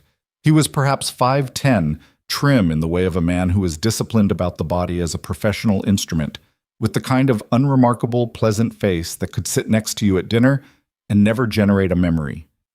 He was in a charcoal suit. He was carrying a laptop. He saw her. 3 seconds of stillness. Then, with the specific composure of a man who had spent his career performing unshakability, he said, "Miss Vey." "Mr. Mercer," she said. His eyes moved to her jacket pocket, to the outline of the drive. "You've been in the server room," he said. "Yes?" That was resourceful. He said it like a compliment. He meant it as information, a signal that he was already calculating what she'd accessed and what it cost him. "You understand that what you've taken doesn't represent the full picture." "I understand that," she said. "The full picture," he said, "is significantly more complex than whatever Ronan Vale has told you. The network you believe you're dismantling provides something that the legitimate infrastructure of this city cannot or will not. It moves people who cannot be moved through official channels. It—" "Stop," she said. He stopped. "I've heard that argument," she said, "or I've heard its structure. I've heard it from every person who has ever built something that hurts people and needed a reason to keep building it." Her voice was level. She was aware of her own heartbeat, which was fast, and of the distance between her and the stairwell door, which was 15 feet, and of the fact that she could not see whether Mercer was alone on this floor or not. "Give me the list." His expression didn't change. "What list?" "The active transit documentation. The people currently at Pier 9. Give it to me." "I don't have—" "You have a laptop in your hand," she said. "You were about to leave this building with it. Give me the list." Mercer looked at her for a long moment. Then he smiled. It was the same smile from the photograph. Broad, practiced, The smile of a man who had never once believed that the architecture of his life could be entered from an angle he hadn't accounted for. "You came here alone," he said. "No. You came here with Vale's people, but you came to this floor alone, which means Vale doesn't know you're here, which means whatever leverage you think you have is personal rather than operational." He took a step toward her. "You're a waitress from Harbor District with bruised ribs and a telephone. You have no authority here. You have no—" She hit him. Not with her fist. She'd never been taught to hit with her fist, and she knew enough about bodies to know that untrained punches broke fingers before they broke anything useful. She hit him with the heel of her palm, directly against his nose. The way she'd read once in a self-defense article she'd filed away in the back of her mind during a bad period 14 months ago and never expected to actually use. The impact was specific and sufficient. Mercer's head snapped back. His eyes watered involuntarily. That was just anatomy. The eyes watered when the nose took an impact. It wasn't a choice. He stumbled one step backward, and his grip on the laptop loosened, and she took it from his hand with both of hers, and she turned and ran. She heard him behind her. Not immediately. He needed 2 seconds to recover, which was 2 seconds she was already spending on distance. She hit the stairwell door at a dead run, took the stairs at a speed that her ribs communicated strong objection to, and she was through the third-floor landing and continuing down before she heard the stairwell door above her open. Not Mercer. Mercer's voice was audible, but distant. He was on his phone, not in the stairwell. Someone else was in the stairwell. One set of footsteps. Fast, professional. She went faster. The service entrance was 20 feet away when the man behind her cleared the last flight of stairs. She could hear him, the specific rhythm of someone trained to run in enclosed spaces, faster than her, closing the gap with the arithmetic precision of 2 different speeds over diminishing distance. She hit the service door and it opened out, and the morning air hit her face, and she was in the narrow service alley behind the building, and she was already shouting before she could see the vehicle. "Go! Go now!" The SUV was already moving when she reached it. Pollard had heard her, or had been watching the building, or had simply operated on the principle that the only acceptable response to that particular tone of voice was immediate action. She grabbed the door handle, and the vehicle was already in motion, and she got the door open and got herself inside while it was moving, which was significantly harder on her ribs than anything else that had happened this morning. And she got the door pulled shut and put the laptop on the seat between her and Yael, and Pollard accelerated out of the alley and into the morning streets of Blackwater City. Behind them, the man from the stairwell appeared at the alley entrance. He watched the vehicle go. He raised his phone. Selene watched him through the rear window until the vehicle turned and he was gone. She put her back against the seat. She breathed carefully through the sustained fire in her left side. She closed her eyes for 3 seconds. Then she opened them and looked at the laptop. "Declan needs this in the next 20 minutes, she said. Yael already had her phone out. The call to Ronan went through on the second ring. "I have the laptop," she said before he could speak. "Mercer was in the building. He knows I was there." Silence for 1 second. "Are you hurt?" His voice had a quality she hadn't heard in it before. "Ribs, same side. I'm fine." She paused. "Ronan, he's moving. He's going to Pier 9. "We're already there," Ronan said. Ronan was. The harbor smelled like diesel and salt water and the specific industrial rot of a working pier that had been working for a long time. Pier 9 occupied the southern end of Blackwater's harbor infrastructure, a converted logistics facility that had the anonymous utility of a place designed not to be noticed, corrugated metal walls and floodlighting, and the wide loading bay doors of a building that moved things in and out at hours that discouraged observation. At 8:07 in the morning, it was moving things. Ronan had arrived with 11 men at 7:50, which was 10 minutes after Mercer had made his phone call from the Caldwell building and 17 minutes before whatever movement Mercer had ordered reached operational completion. The facility had 8 guards, private security contracted through a subsidiary, armed, positioned at the entry points with the professional alertness of people who were paid to be there regardless of the hour. Ronan's 11 men rendered the 8 guards non-operational in under 4 minutes. The loading bay doors were open when Selene's vehicle arrived at 8:14. She got out before Pollard had the vehicle fully stopped. She was aware that this was exactly the behavior she had been told not to engage in, and she did it anyway, because she could see through the open bay doors the interior of the facility, and she could see what was inside it, and she needed to be closer to what was inside it in a way that overrode every instruction she'd been given. The interior of Pier 9 was large and lit by overhead floods and divided by temporary partitioning into sections that had the specific utilitarian quality of spaces that were not designed to be occupied for long. There were people inside. Not the guards. Ronan's people had the guards. The people she was looking at were women, mostly, ranging in age from what looked like teenagers to mid-30s, some sitting, some standing, all carrying the specific exhausted watchfulness of people who had been in transit long enough to have stopped expecting the circumstances to improve. 23. She counted them as she walked in, automatically, the way she'd counted the names from intake forms. 23 women in a logistics facility at the harbor at 8 in the morning. Ronan was at the far end of the facility with Declan, who had arrived separately, who she was meeting for the first time, a thin-focused man with a laptop that was doing several things simultaneously, and two of his men, standing over a folding table covered in documents. He looked up when she walked in, and his eyes went immediately to her and stayed there for a moment with an expression that she was starting to be able to read, which was an expression she didn't have a name for yet, but that had significant weight behind it. Then he came toward her. He stopped in front of her and looked at her face and then at her jacket and at the way she was holding herself, and his jaw tightened. "The laptop," she said, and held it out. He took it but didn't look at it. He was still looking at her. "You went to the 5th floor," he said. "Yes." "That wasn't the active list," she said. "It's on there. Declan needs to pull it. We have—" She checked the time. 43 minutes before the federal window opens. Ronan held her gaze for 3 more seconds. Then he turned and carried the laptop to Declan. The next 30 minutes were the specific compressed intensity of a countdown. Declan worked through the laptop's contents with the speed of someone who had been doing this for a long time and had learned to ignore everything that wasn't the target data. The active transit list resolved on his screen at 8:31. 47 names, current locations, transit status, the documentation of a system that had been running with the automated efficiency of something its architect had stopped thinking of as human. 47 names. 23 of them were in this room. The other 24 were at a secondary location. "Warehouse on Cutter Street," Declan said. "East side, behind the fish market. It's registered to—" "How long to get there?" Ronan said. 12 minutes. "Federal execution is at 10, Pollard said from the door. Ronan looked at the time. He looked at Declan.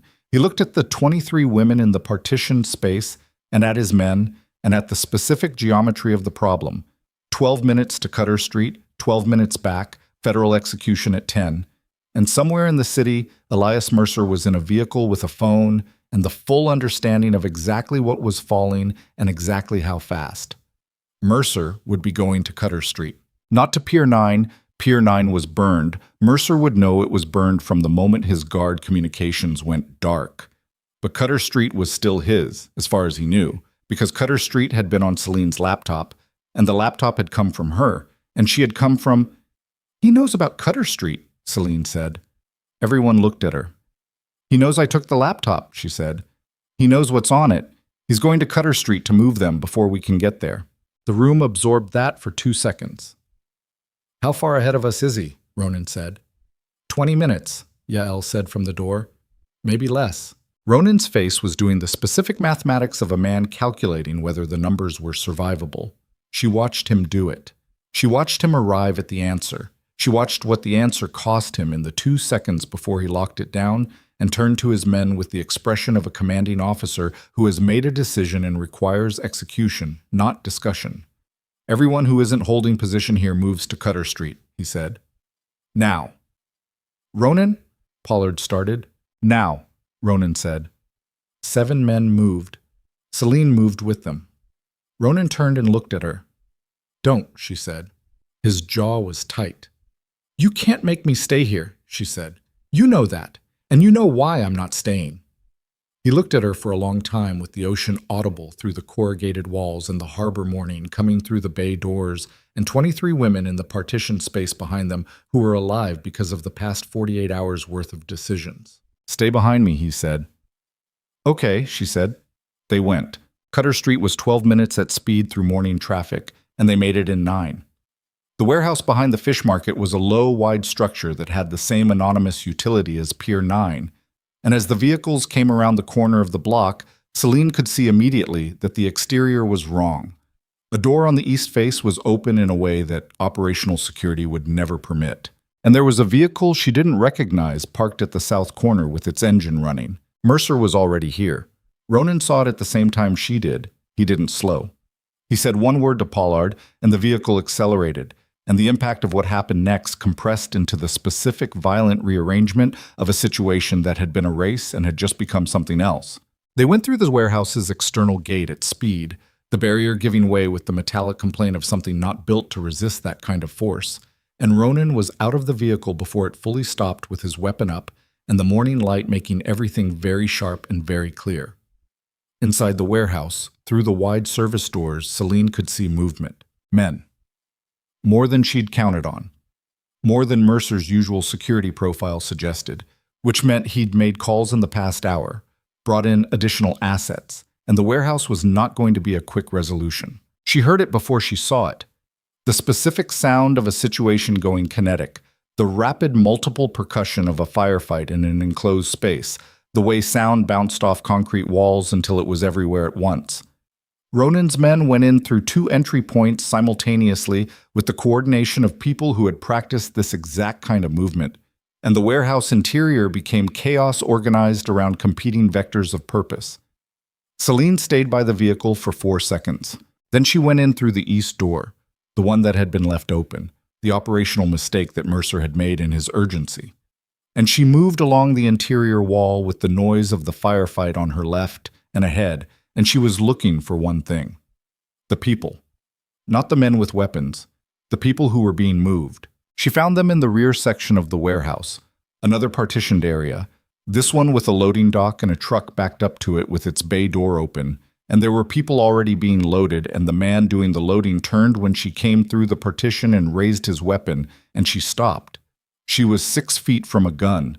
Her heart was doing something that she could feel in her hands and her throat, and behind her eyes simultaneously. The specific physiological experience of being 6 feet from a gun, which she had not been before, and which was different from everything that had preceded it, in a way that made everything that preceded it seem abstract by comparison. "Step back," the man said. She did not step back. "Step back or I—" "They can hear you," she said. Her voice came out steadier than she had any right to expect. "Everything you're saying right now is being heard by 9 federal officers who are 4 minutes away." This was a guess. She didn't know when the federal execution would hit this location, whether it would hit this location at all. But the man didn't know what she knew. "Put it down." The man looked at her. He looked at the partition behind her, through which the sounds of the firefight were still audible. He looked at the loading dock and the truck. And then, with the specific calculation of a man doing math about consequences, he made a decision that was not the decision she'd been afraid he'd make. He ran. Through the loading dock, past the truck, out into the morning behind the warehouse, and his footsteps receded and were gone. Selene turned to the loading dock. 24 women. The arithmetic of it completed itself in her chest in a way she didn't have language for.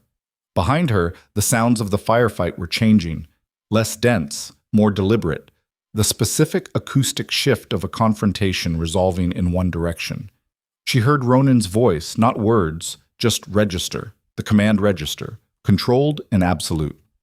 And then she heard a different voice, Elias Mercer's voice, coming from the far end of the warehouse.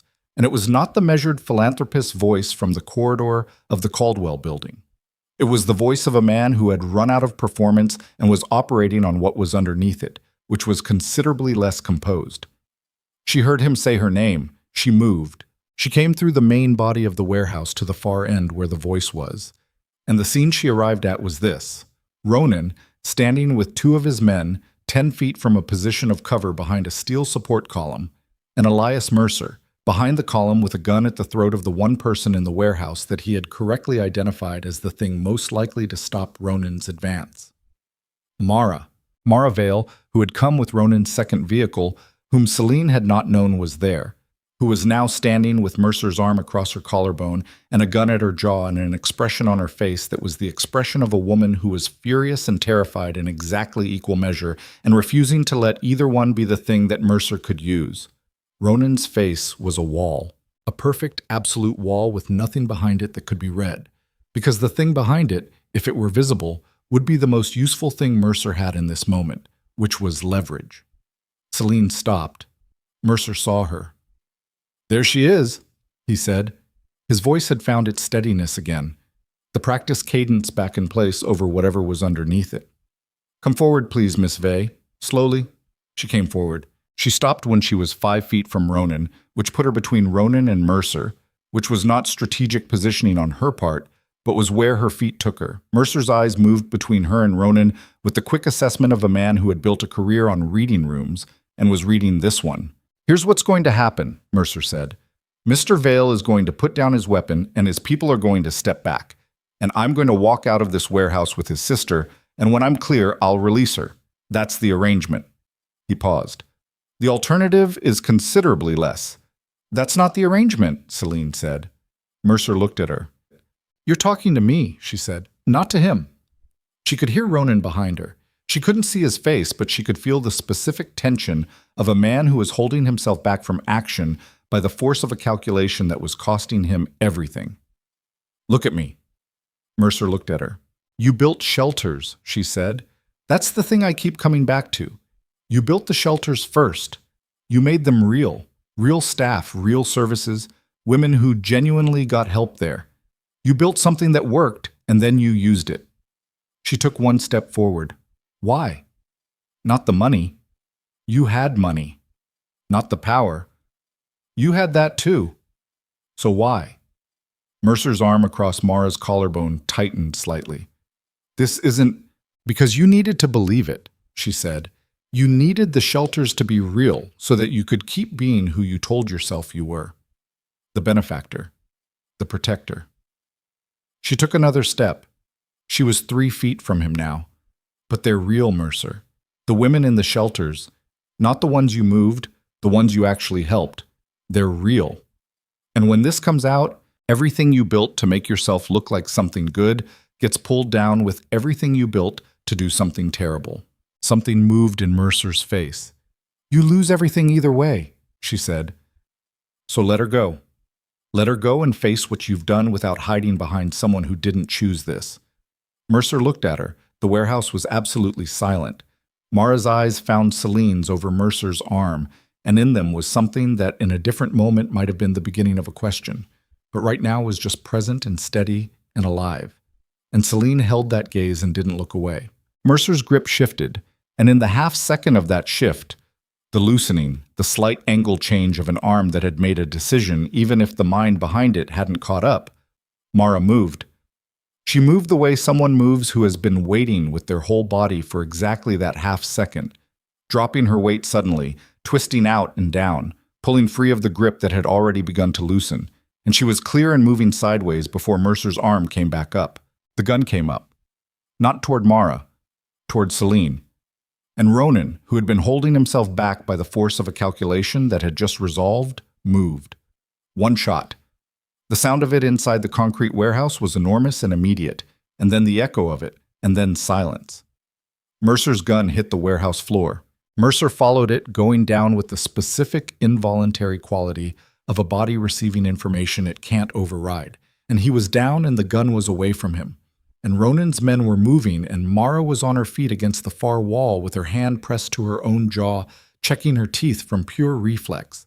And Ronan was crossing the floor to Selene with 3 long strides and his hands on her face, and the shot left a ringing in the air that took a long time to die. Mercer was down but not dead. The bullet had taken him in the right shoulder. Ronan's aim precise in the way that deliberate restraint produces precision, the decision to incapacitate rather than kill, made in the fraction of a second between intention and execution, and that decision itself said something about the man who made it that Selene filed away without yet having the language for. Mercer was on the concrete floor of the warehouse with his shooting arm underneath him, and his face turned sideways against the ground, and he was making sounds that were not words. The involuntary vocal register of serious pain, the body's most honest communication. Ronan's hands were on Selene's face. She hadn't been hit. The gun had come up toward her, and then the shot had happened and Mercer had gone down. And the sequence had been so fast that her nervous system was still processing it in the wrong order. First the hands on her face, checking, Ronan's thumbs moving along her jaw, and her cheekbones with the concentrated attention of someone conducting an assessment that mattered enormously to them. And then the understanding arriving that the gun had not been fired at her, that the shot had come from the side and not toward her. She was whole. She put her hands over his. He stopped moving. His hands stayed where they were, on her face, and he looked at her with an expression that she had not seen on him before and that she recognized anyway. The specific, unguarded quality of a person who has just come through the worst version of something and is standing in the aftermath with all the preparation stripped away, just the fact of what they almost lost and didn't. "I'm okay," she said. He didn't answer. His thumbs were still against her jaw. His eyes were doing the thing where they moved across her face, taking inventory, and she let them, because she understood that this was not performance. This was a man who had spent 48 hours making operational decisions that had a person at their center, and the person was standing in front of him intact, and his system needed a moment to register that before it could move to the next thing. Behind them, Ronan's men had Mercer controlled and secured. She could hear Declan's voice, quick and precise, on the phone with the federal contact, giving coordinates and the status of both locations. She could hear Mara against the far wall, telling someone she was fine in the particular tone of a person who means it. She could hear beneath all of that the ambient sounds of the warehouse returning to themselves, the hum of the flood lighting, the distant sound of the harbor outside, the city beginning its morning in complete ignorance of what had happened inside this building in the past 17 minutes. Ronan let his hands drop. He turned to where Mercer was on the floor. He stood over him for a long moment. Mercer's eyes came up to find Ronan's face, and in them was the specific quality of a man who had built his entire life on the premise that he was the smartest person in any room and was confronting, at ground level in a warehouse, the evidence that this had been a sustained and catastrophic error. Ronan crouched down. He put one forearm on his knee and looked at Mercer at close range, and his voice when he spoke was very quiet, not the dangerous quiet of earlier confrontations, but something more final than that, the quiet of a verdict rather than a threat. "You're going to tell them everything," Ronan said. "Not what you think costs you least. Not the version that protects the pieces you think you can still save. Everything." He paused. "Because if you don't, if I find out you've negotiated your cooperation into something partial, I will spend whatever it takes to make sure that every person in every institution you've ever bought immunity from understands exactly what you are. Not what you did. What you are." Another pause, shorter. "That's a different kind of exposure than what the federal case gives you. Do you understand the difference?" Mercer's jaw was tight with pain. His eyes held Ronan's. "Yes," he said. Ronan stood. He didn't look at Mercer again. The federal units arrived at 9:47, which was 13 minutes before the agreed window, which meant the contact had moved early, had received Declan's 8:31 transmission, and had started the machinery turning without waiting for the hour. 4 vehicles, 8 agents, and a woman in a dark suit who introduced herself to no one and went immediately to where Declan was standing with his laptop and began a conversation that was clearly going to be long and technical and the beginning of something that would take months to fully construct. Selene stood near the loading dock and watched it happen. Watched the federal agents move through the warehouse with the systematic efficiency of people doing a job they had trained for. Watched Mercer being processed, hands secured, rights read, the bureaucratic machinery of accountability being applied to him in the same building where he had been loading human beings into a truck 40 minutes ago. Watched the women from the rear section being guided to a separate area where 2 agents, a man and a woman, both young, both with the careful, professional gentleness of people who had been briefed on what they were walking into, sat with them and began the slow, necessary work of first contact. 24 women in this warehouse, 23 at Pier 9, 47 names on a list that had been, as of this morning, a record of ongoing transit in a system that had been running for 4 years. She thought about the remaining names, the ones not on that list, the women who had moved through the network in the years before Declan's trace began, the ones who were already gone, already wherever the network had taken them, who existed now as a problem that federal investigators would spend years trying to resolve and would not fully resolve because these things were never fully resolved, because the full accounting of what had been done here was larger than any single operation or any single morning or any single warehouse on Cutter Street. She stood with that. She didn't try to make it smaller or more bearable.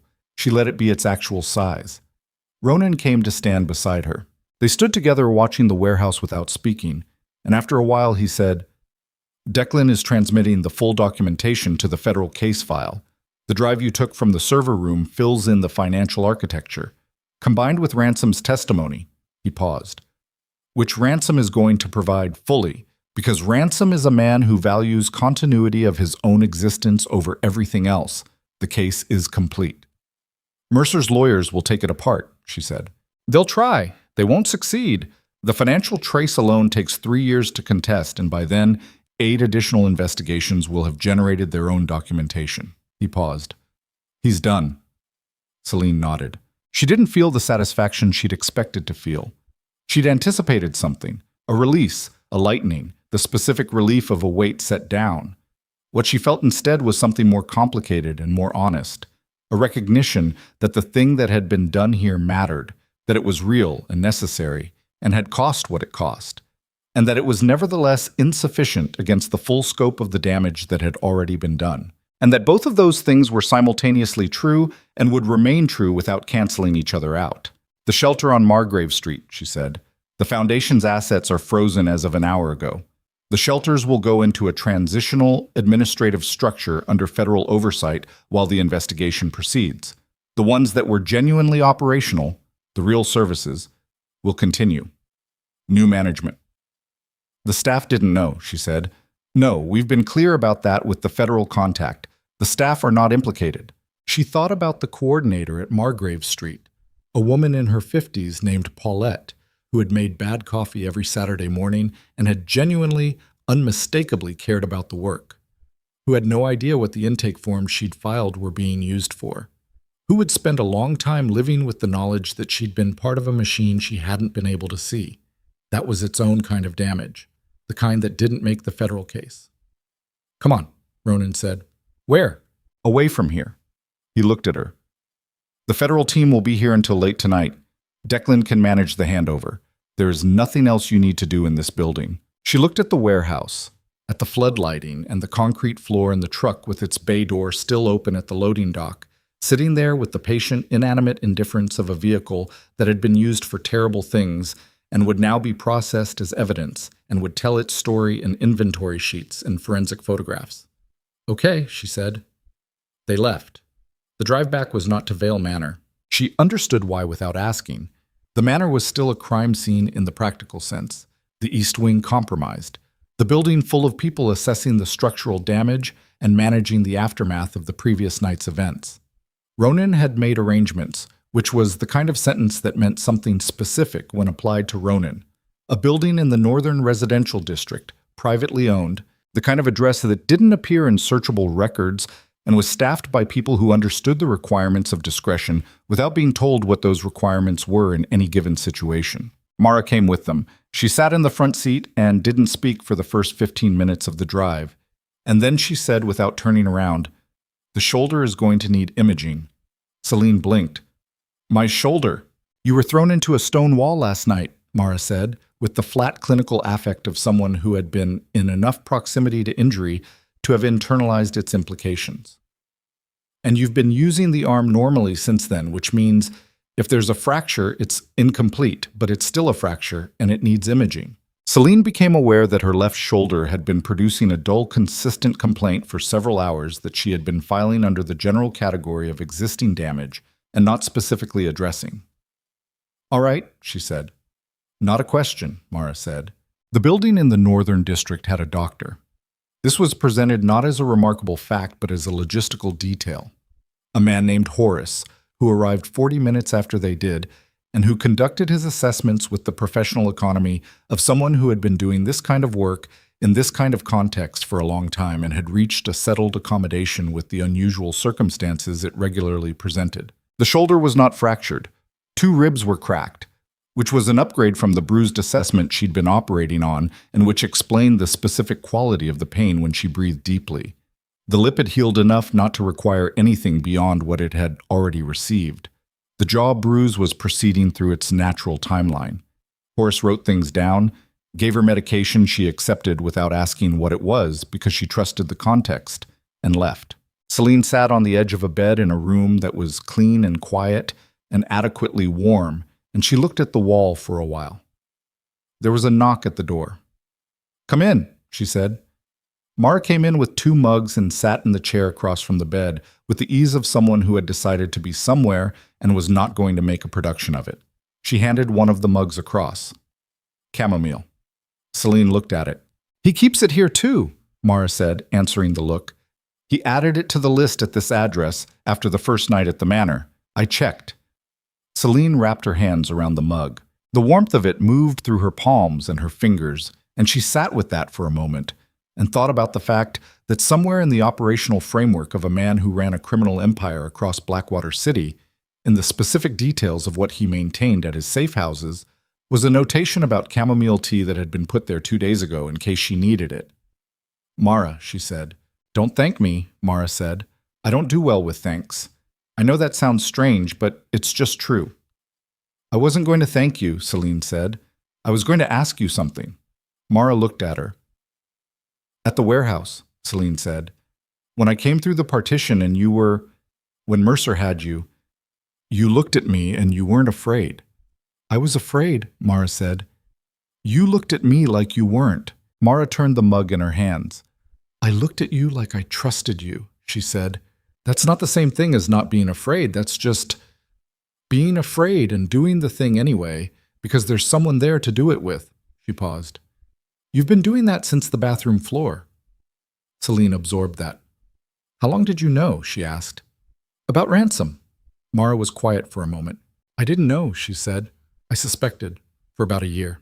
I told Ronan twice and he listened and said he'd look into it, and I could see that part of him didn't want to find what I thought he'd find because Ransom had been there for 8 years, and that meant 8 years of decisions and confidences and shared exposure, and finding out that was all compromised was—" She paused. "It was too large, so he looked and didn't find, which is different from there being nothing to find." "He knows that now," Selene said.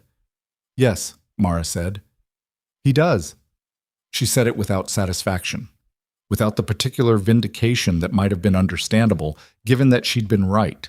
She said it with the flat weight of someone who understood that being right about a betrayal did not constitute a benefit.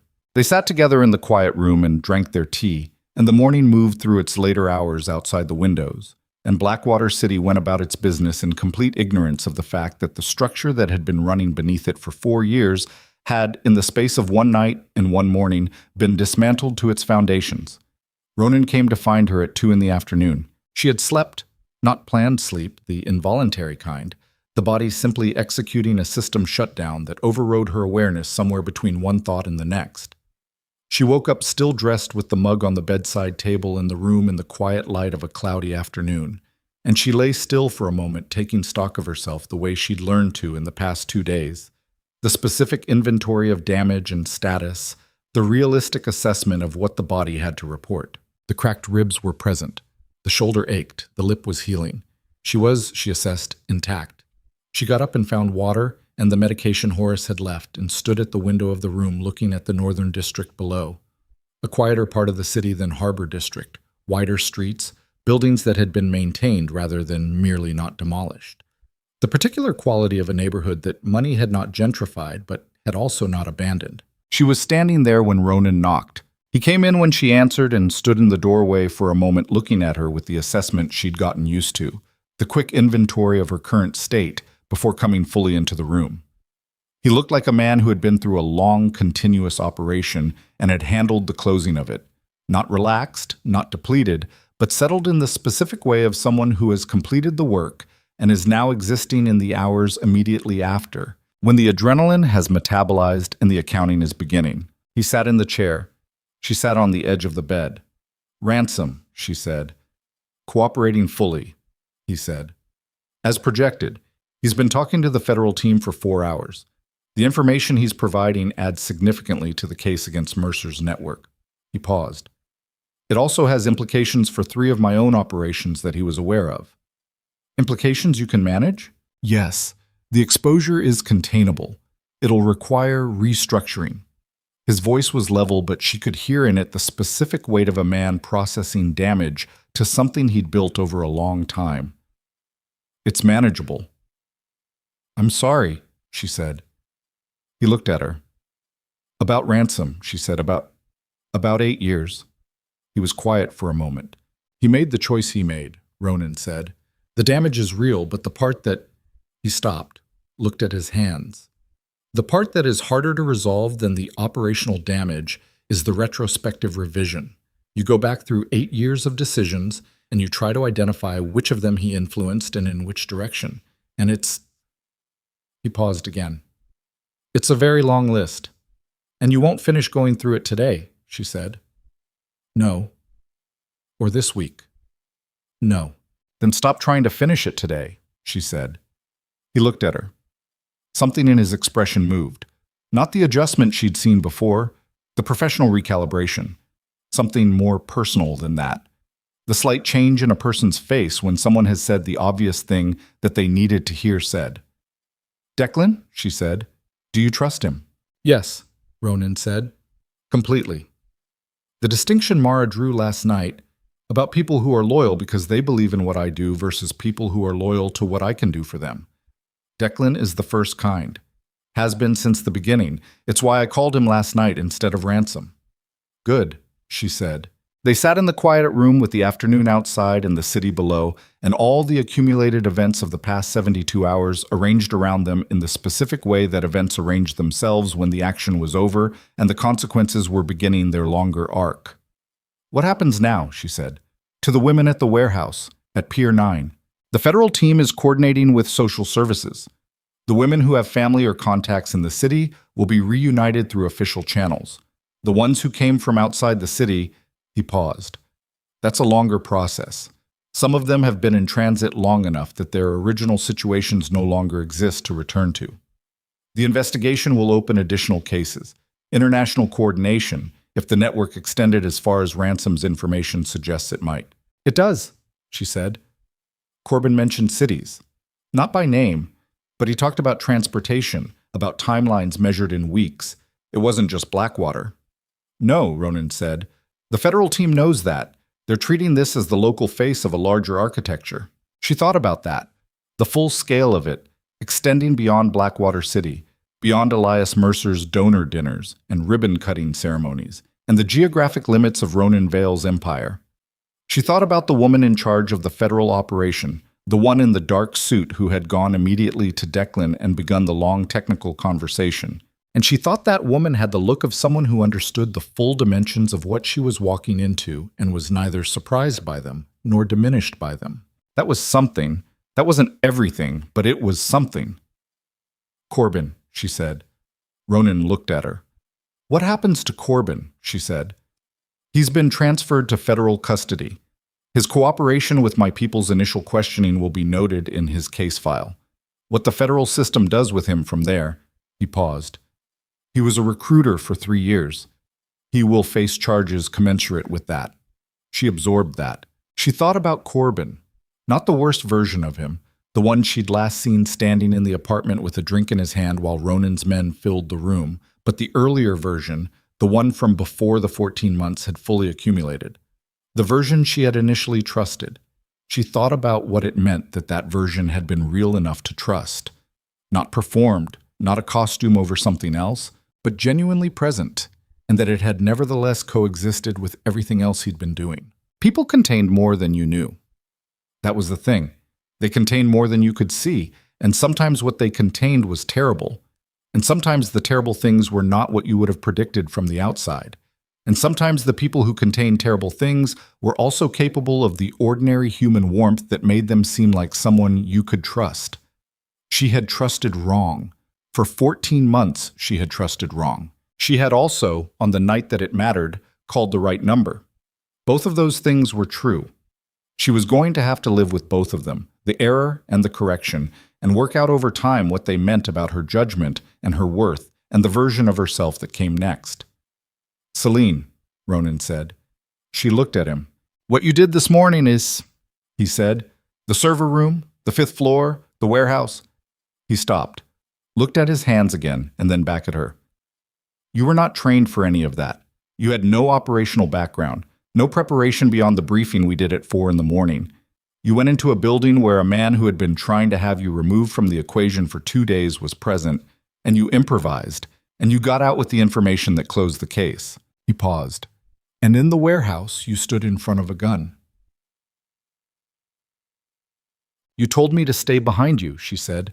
You didn't. No, she agreed. Why not? She thought about it honestly. Because he was using Mara, she said. And if I'd stayed behind you, you would have... The calculation you were making was costing you. I could see it. And if you'd made the decision that calculation was pushing you toward, you would have... She stopped. It would have been the wrong decision, not tactically, personally.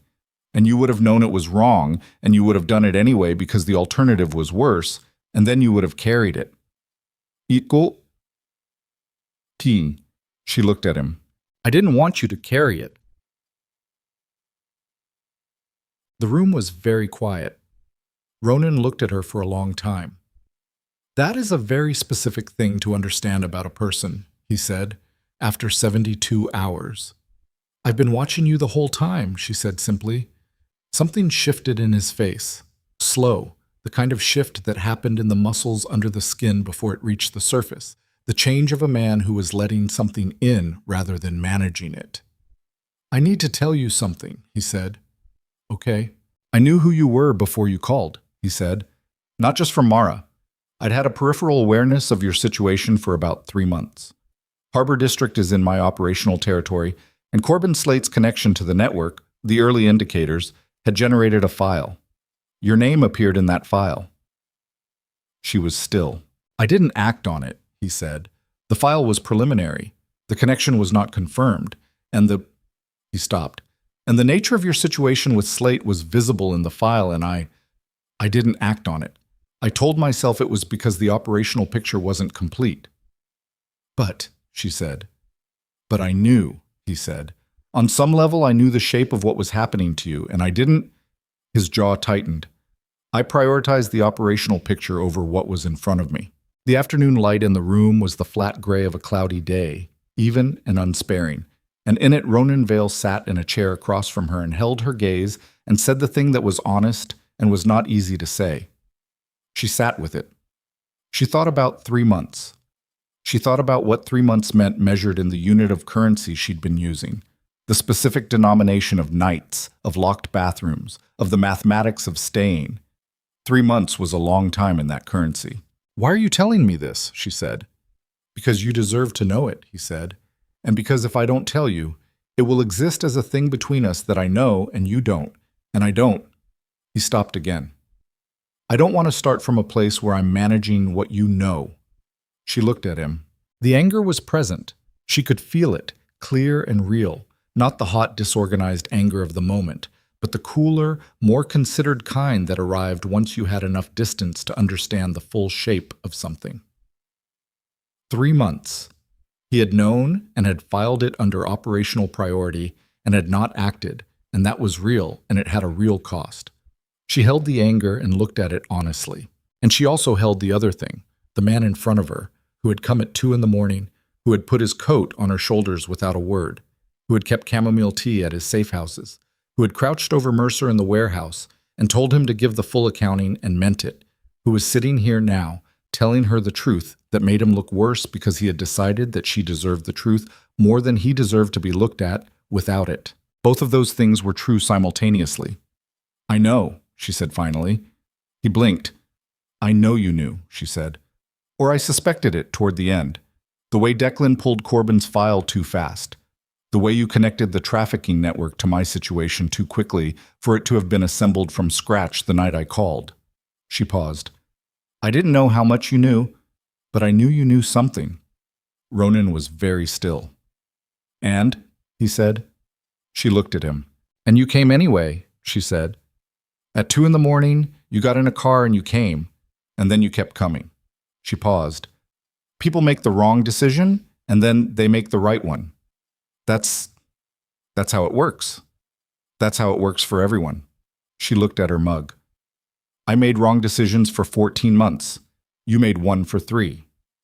Those are not equivalent. No, she agreed. They're not equivalent. They're different sizes of wrong in different directions, and I'm not pretending otherwise. She looked up. I'm saying I'm not finished with you because of it. That's different from saying it doesn't matter. Ronan looked at her with the unguarded quality she'd seen in the warehouse, the expression without the management behind it, the man under the apparatus. All right, he said. All right, she said. They sat in the quiet of the afternoon, and neither of them reached for a way to make it more resolved than it was.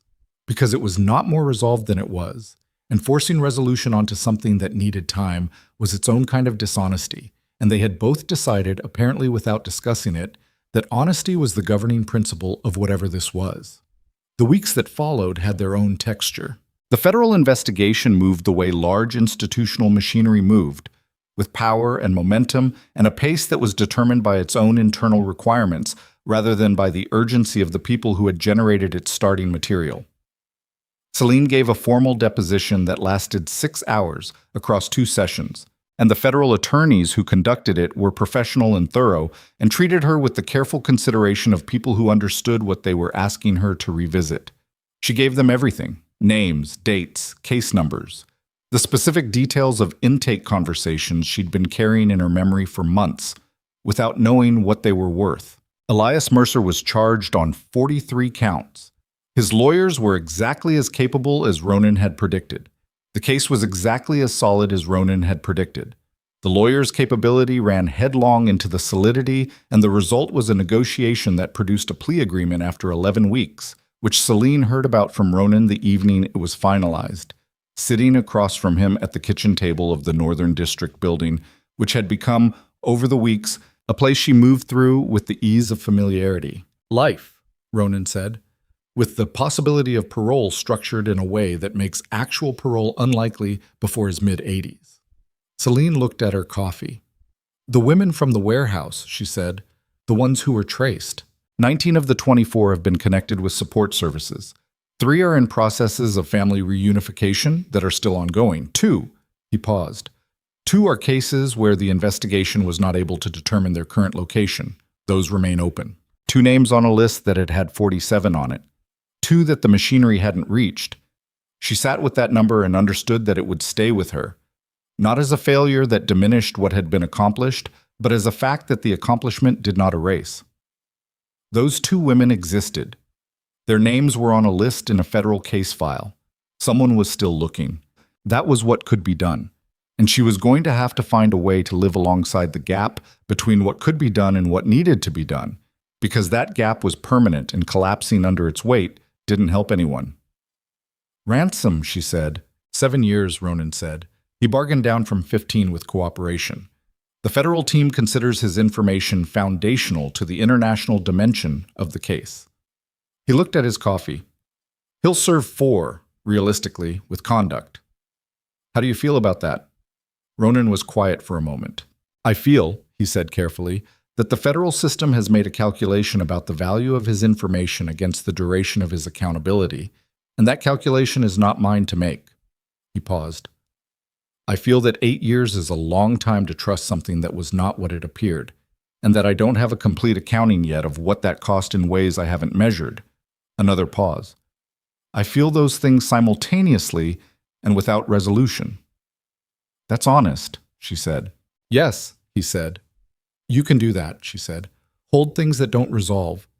That's, not everyone can do that. He looked at her. You can do it too, he said. I know, she said. I've been practicing. The manor had been repaired by the 6th week, the east wing rebuilt to match the original structure, which had required a specialist in the specific stonework of coastal buildings and had taken longer than the more modern materials would have taken, but had been done the right way, because Ronan was constitutionally incapable of doing the structural things the fast way when the right way was available. Selene had visited the manor twice during the repair process, watching the work with a complicated relationship to the building. The east wing hallway, where the first shots had come through. The main hall with its new stone floor, replacing the one that had been stained beyond cleaning. The building was intact, The building was not the same as it had been before, and it was not pretending to be, and she found that she respected that about it. She went back in the 7th week and stayed, not because she had decided something formal or articulated a position about what her life was going to look like going forward. The decision was smaller and more immediate than that. She was at the Northern District building, and Mara called to say the repair work was complete and asked if she wanted to come see it, and she said yes. And she drove up the coast road in the early evening and came through the gate and walked into the manor and stood in the main hall with the new stone floor under her feet and the ocean audible through the western windows. And it felt like a place she was in the middle of rather than a place she was visiting. She stayed for dinner. She stayed after dinner. She called the Northern District building at 10 that night and told Pollard, who had evolved over the past weeks into something between a driver and a person she trusted, that she wasn't coming back that night. Pollard said, okay. She found Ronan in the small room off the western hallway, the room that had become a study through repeated use, the chair and the low table and the window that looked toward the cliffs. He was reading, which was something she'd learned he did late in the evenings as a form of decompression, moving through dense history and economics with the focused absorption of a man who treated understanding as an ongoing project. She came to the doorway. He looked up. I'm staying, she said. He looked at her. Not... She stopped. That's not a... I'm not making a declaration about anything. I just mean tonight, and possibly... I don't know. I don't have a plan beyond tonight. That's fine, he said. I might be difficult, she said. I know that, he said. I'm not done being angry about certain things. I know that too. And I'm not going to... She stopped again. There was something she'd been trying to find the language for over the past several weeks, and she had the words now, but she wanted to say them correctly. I'm not going to become a different person because of what happened. The person I was before the bathroom floor, I know she made mistakes. I know she stayed too long and trusted wrong, but she also walked into a warehouse and stood in front of a gun, and she is the person I'm going to stay being. I'm not going to reshape myself around someone else's life. Ronan closed his book. He looked at her for a long moment. I don't want you to, he said. I want the person who stood in front of the gun. I want the person who walked into the Caldwell building alone and improvised her way through it. I want the person who remembered 23 names from 8 months of Saturday mornings because she was paying attention when it mattered. He paused. The person from before the bathroom floor is not a problem to be corrected. She's the reason any of this went the way it went. Selene stood in the doorway. She thought about a bathroom floor at 2:07 in the morning and a cracked phone screen and a name she'd never dared to call. She thought about the cold tile and the split lip and the specific arithmetic she'd been doing for 14 months that always arrived at the same answer until one night it arrived at a different one. She thought about the things she was going to carry, the cracked ribs that would heal and the 2 names still unresolved in a federal case file and the 23 she'd given from memory and the fact that she had spent months in a shelter handing over intake forms without knowing what they were being used for. She was going to carry all of it, not as weight that collapsed her, but as information. As the specific knowledge of a person who had been through something and had come out with their judgment intact and their capacity for action proven and their understanding of what they were capable of updated in a direction that mattered. She stepped into the room. She sat on the edge of the low table across from him because the chair was his and she was not ready to take ownership of furniture, which was a small and precise boundary that she was going to maintain until she wasn't. Tell me what you're reading, she said. He told her. They talked until midnight with the ocean audible through the window and the lamp between them making the room warm against the dark outside. And at some point in the course of that conversation, something shifted. Not dramatically, not with the declarative quality of a decision being made, but in the way that things shifted between people who had been through something together and were now, on the other side of it, discovering what they were to each other when the emergency was no longer the primary organizing principle. Something that was not yet named but that had the weight of something real. She slept in the manor that night, in the same room as before, with the east-facing window and the sound of the ocean, and she lay in the dark and listened to the water below the cliffs, and did not do the arithmetic of staying, because the arithmetic of staying was a calculation that belonged to a different life. She was not staying because she had nowhere to go. She was staying because she was choosing to. That distinction, small and enormous simultaneously, was the thing she was going to live inside and learn the dimensions of and understand more completely with every morning she woke up and made it again. 3 months after the warehouse on Cutter Street, on an early morning that came in clear and cold off the ocean, with the quality of a day that had decided to be beautiful without asking anyone's permission, Selene stood on the cliff path outside Vale Manor and watched the water. The ocean at this hour was gray-green and textured, the surface moving in the long-period swells that came in from open water and had been traveling for thousands of miles before they arrived at this particular cliff and expended themselves against the rock below. She'd learned to read those swells over the past months, the way their size and spacing told you something about weather far offshore, the way the sound they made against the cliff face changed with the tide, the way the whole system was always in motion and never the same twice. She was learning the grammar of this place.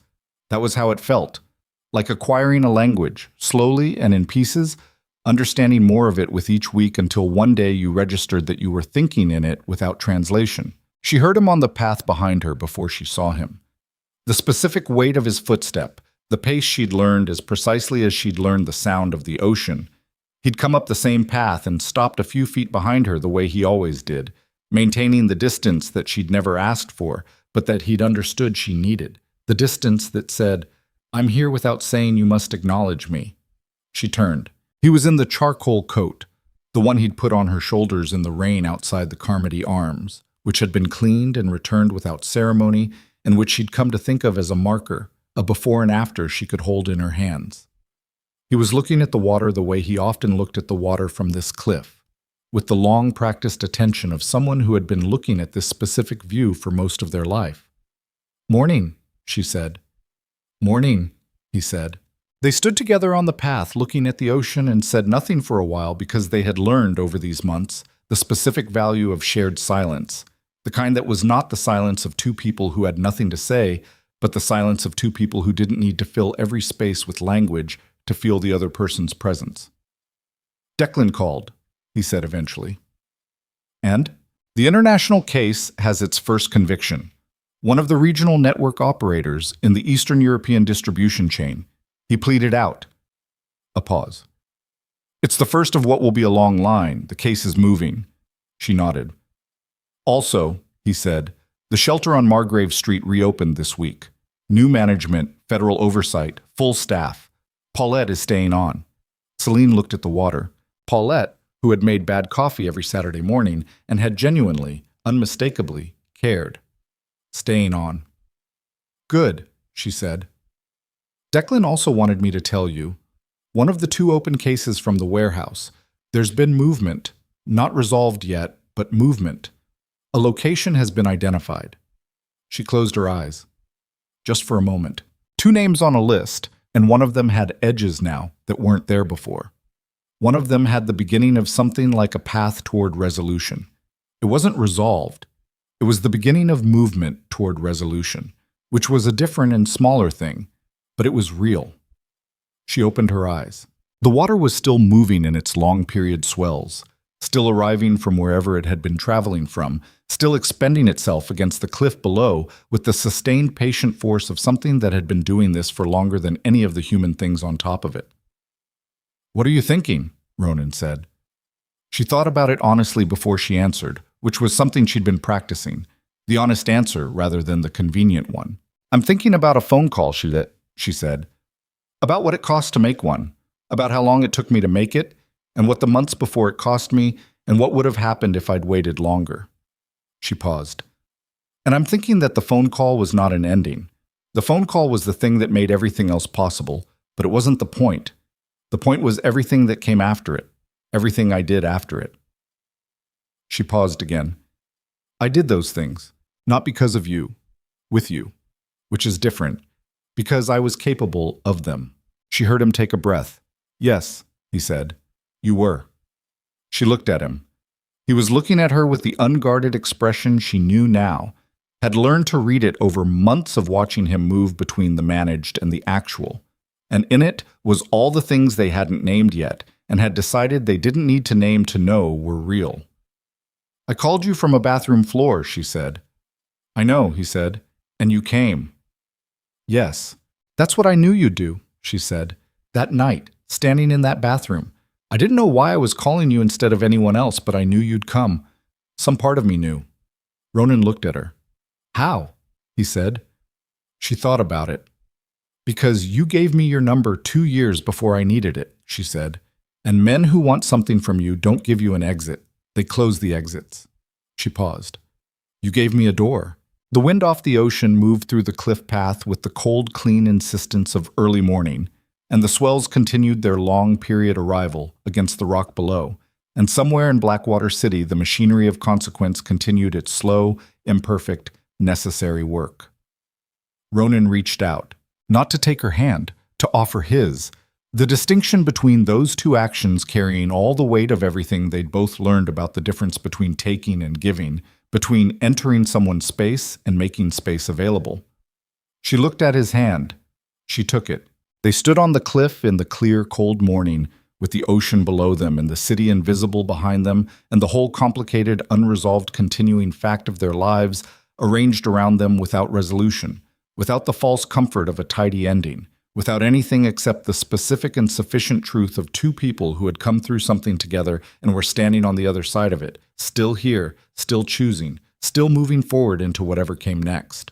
The water kept coming. The morning kept opening. They stayed.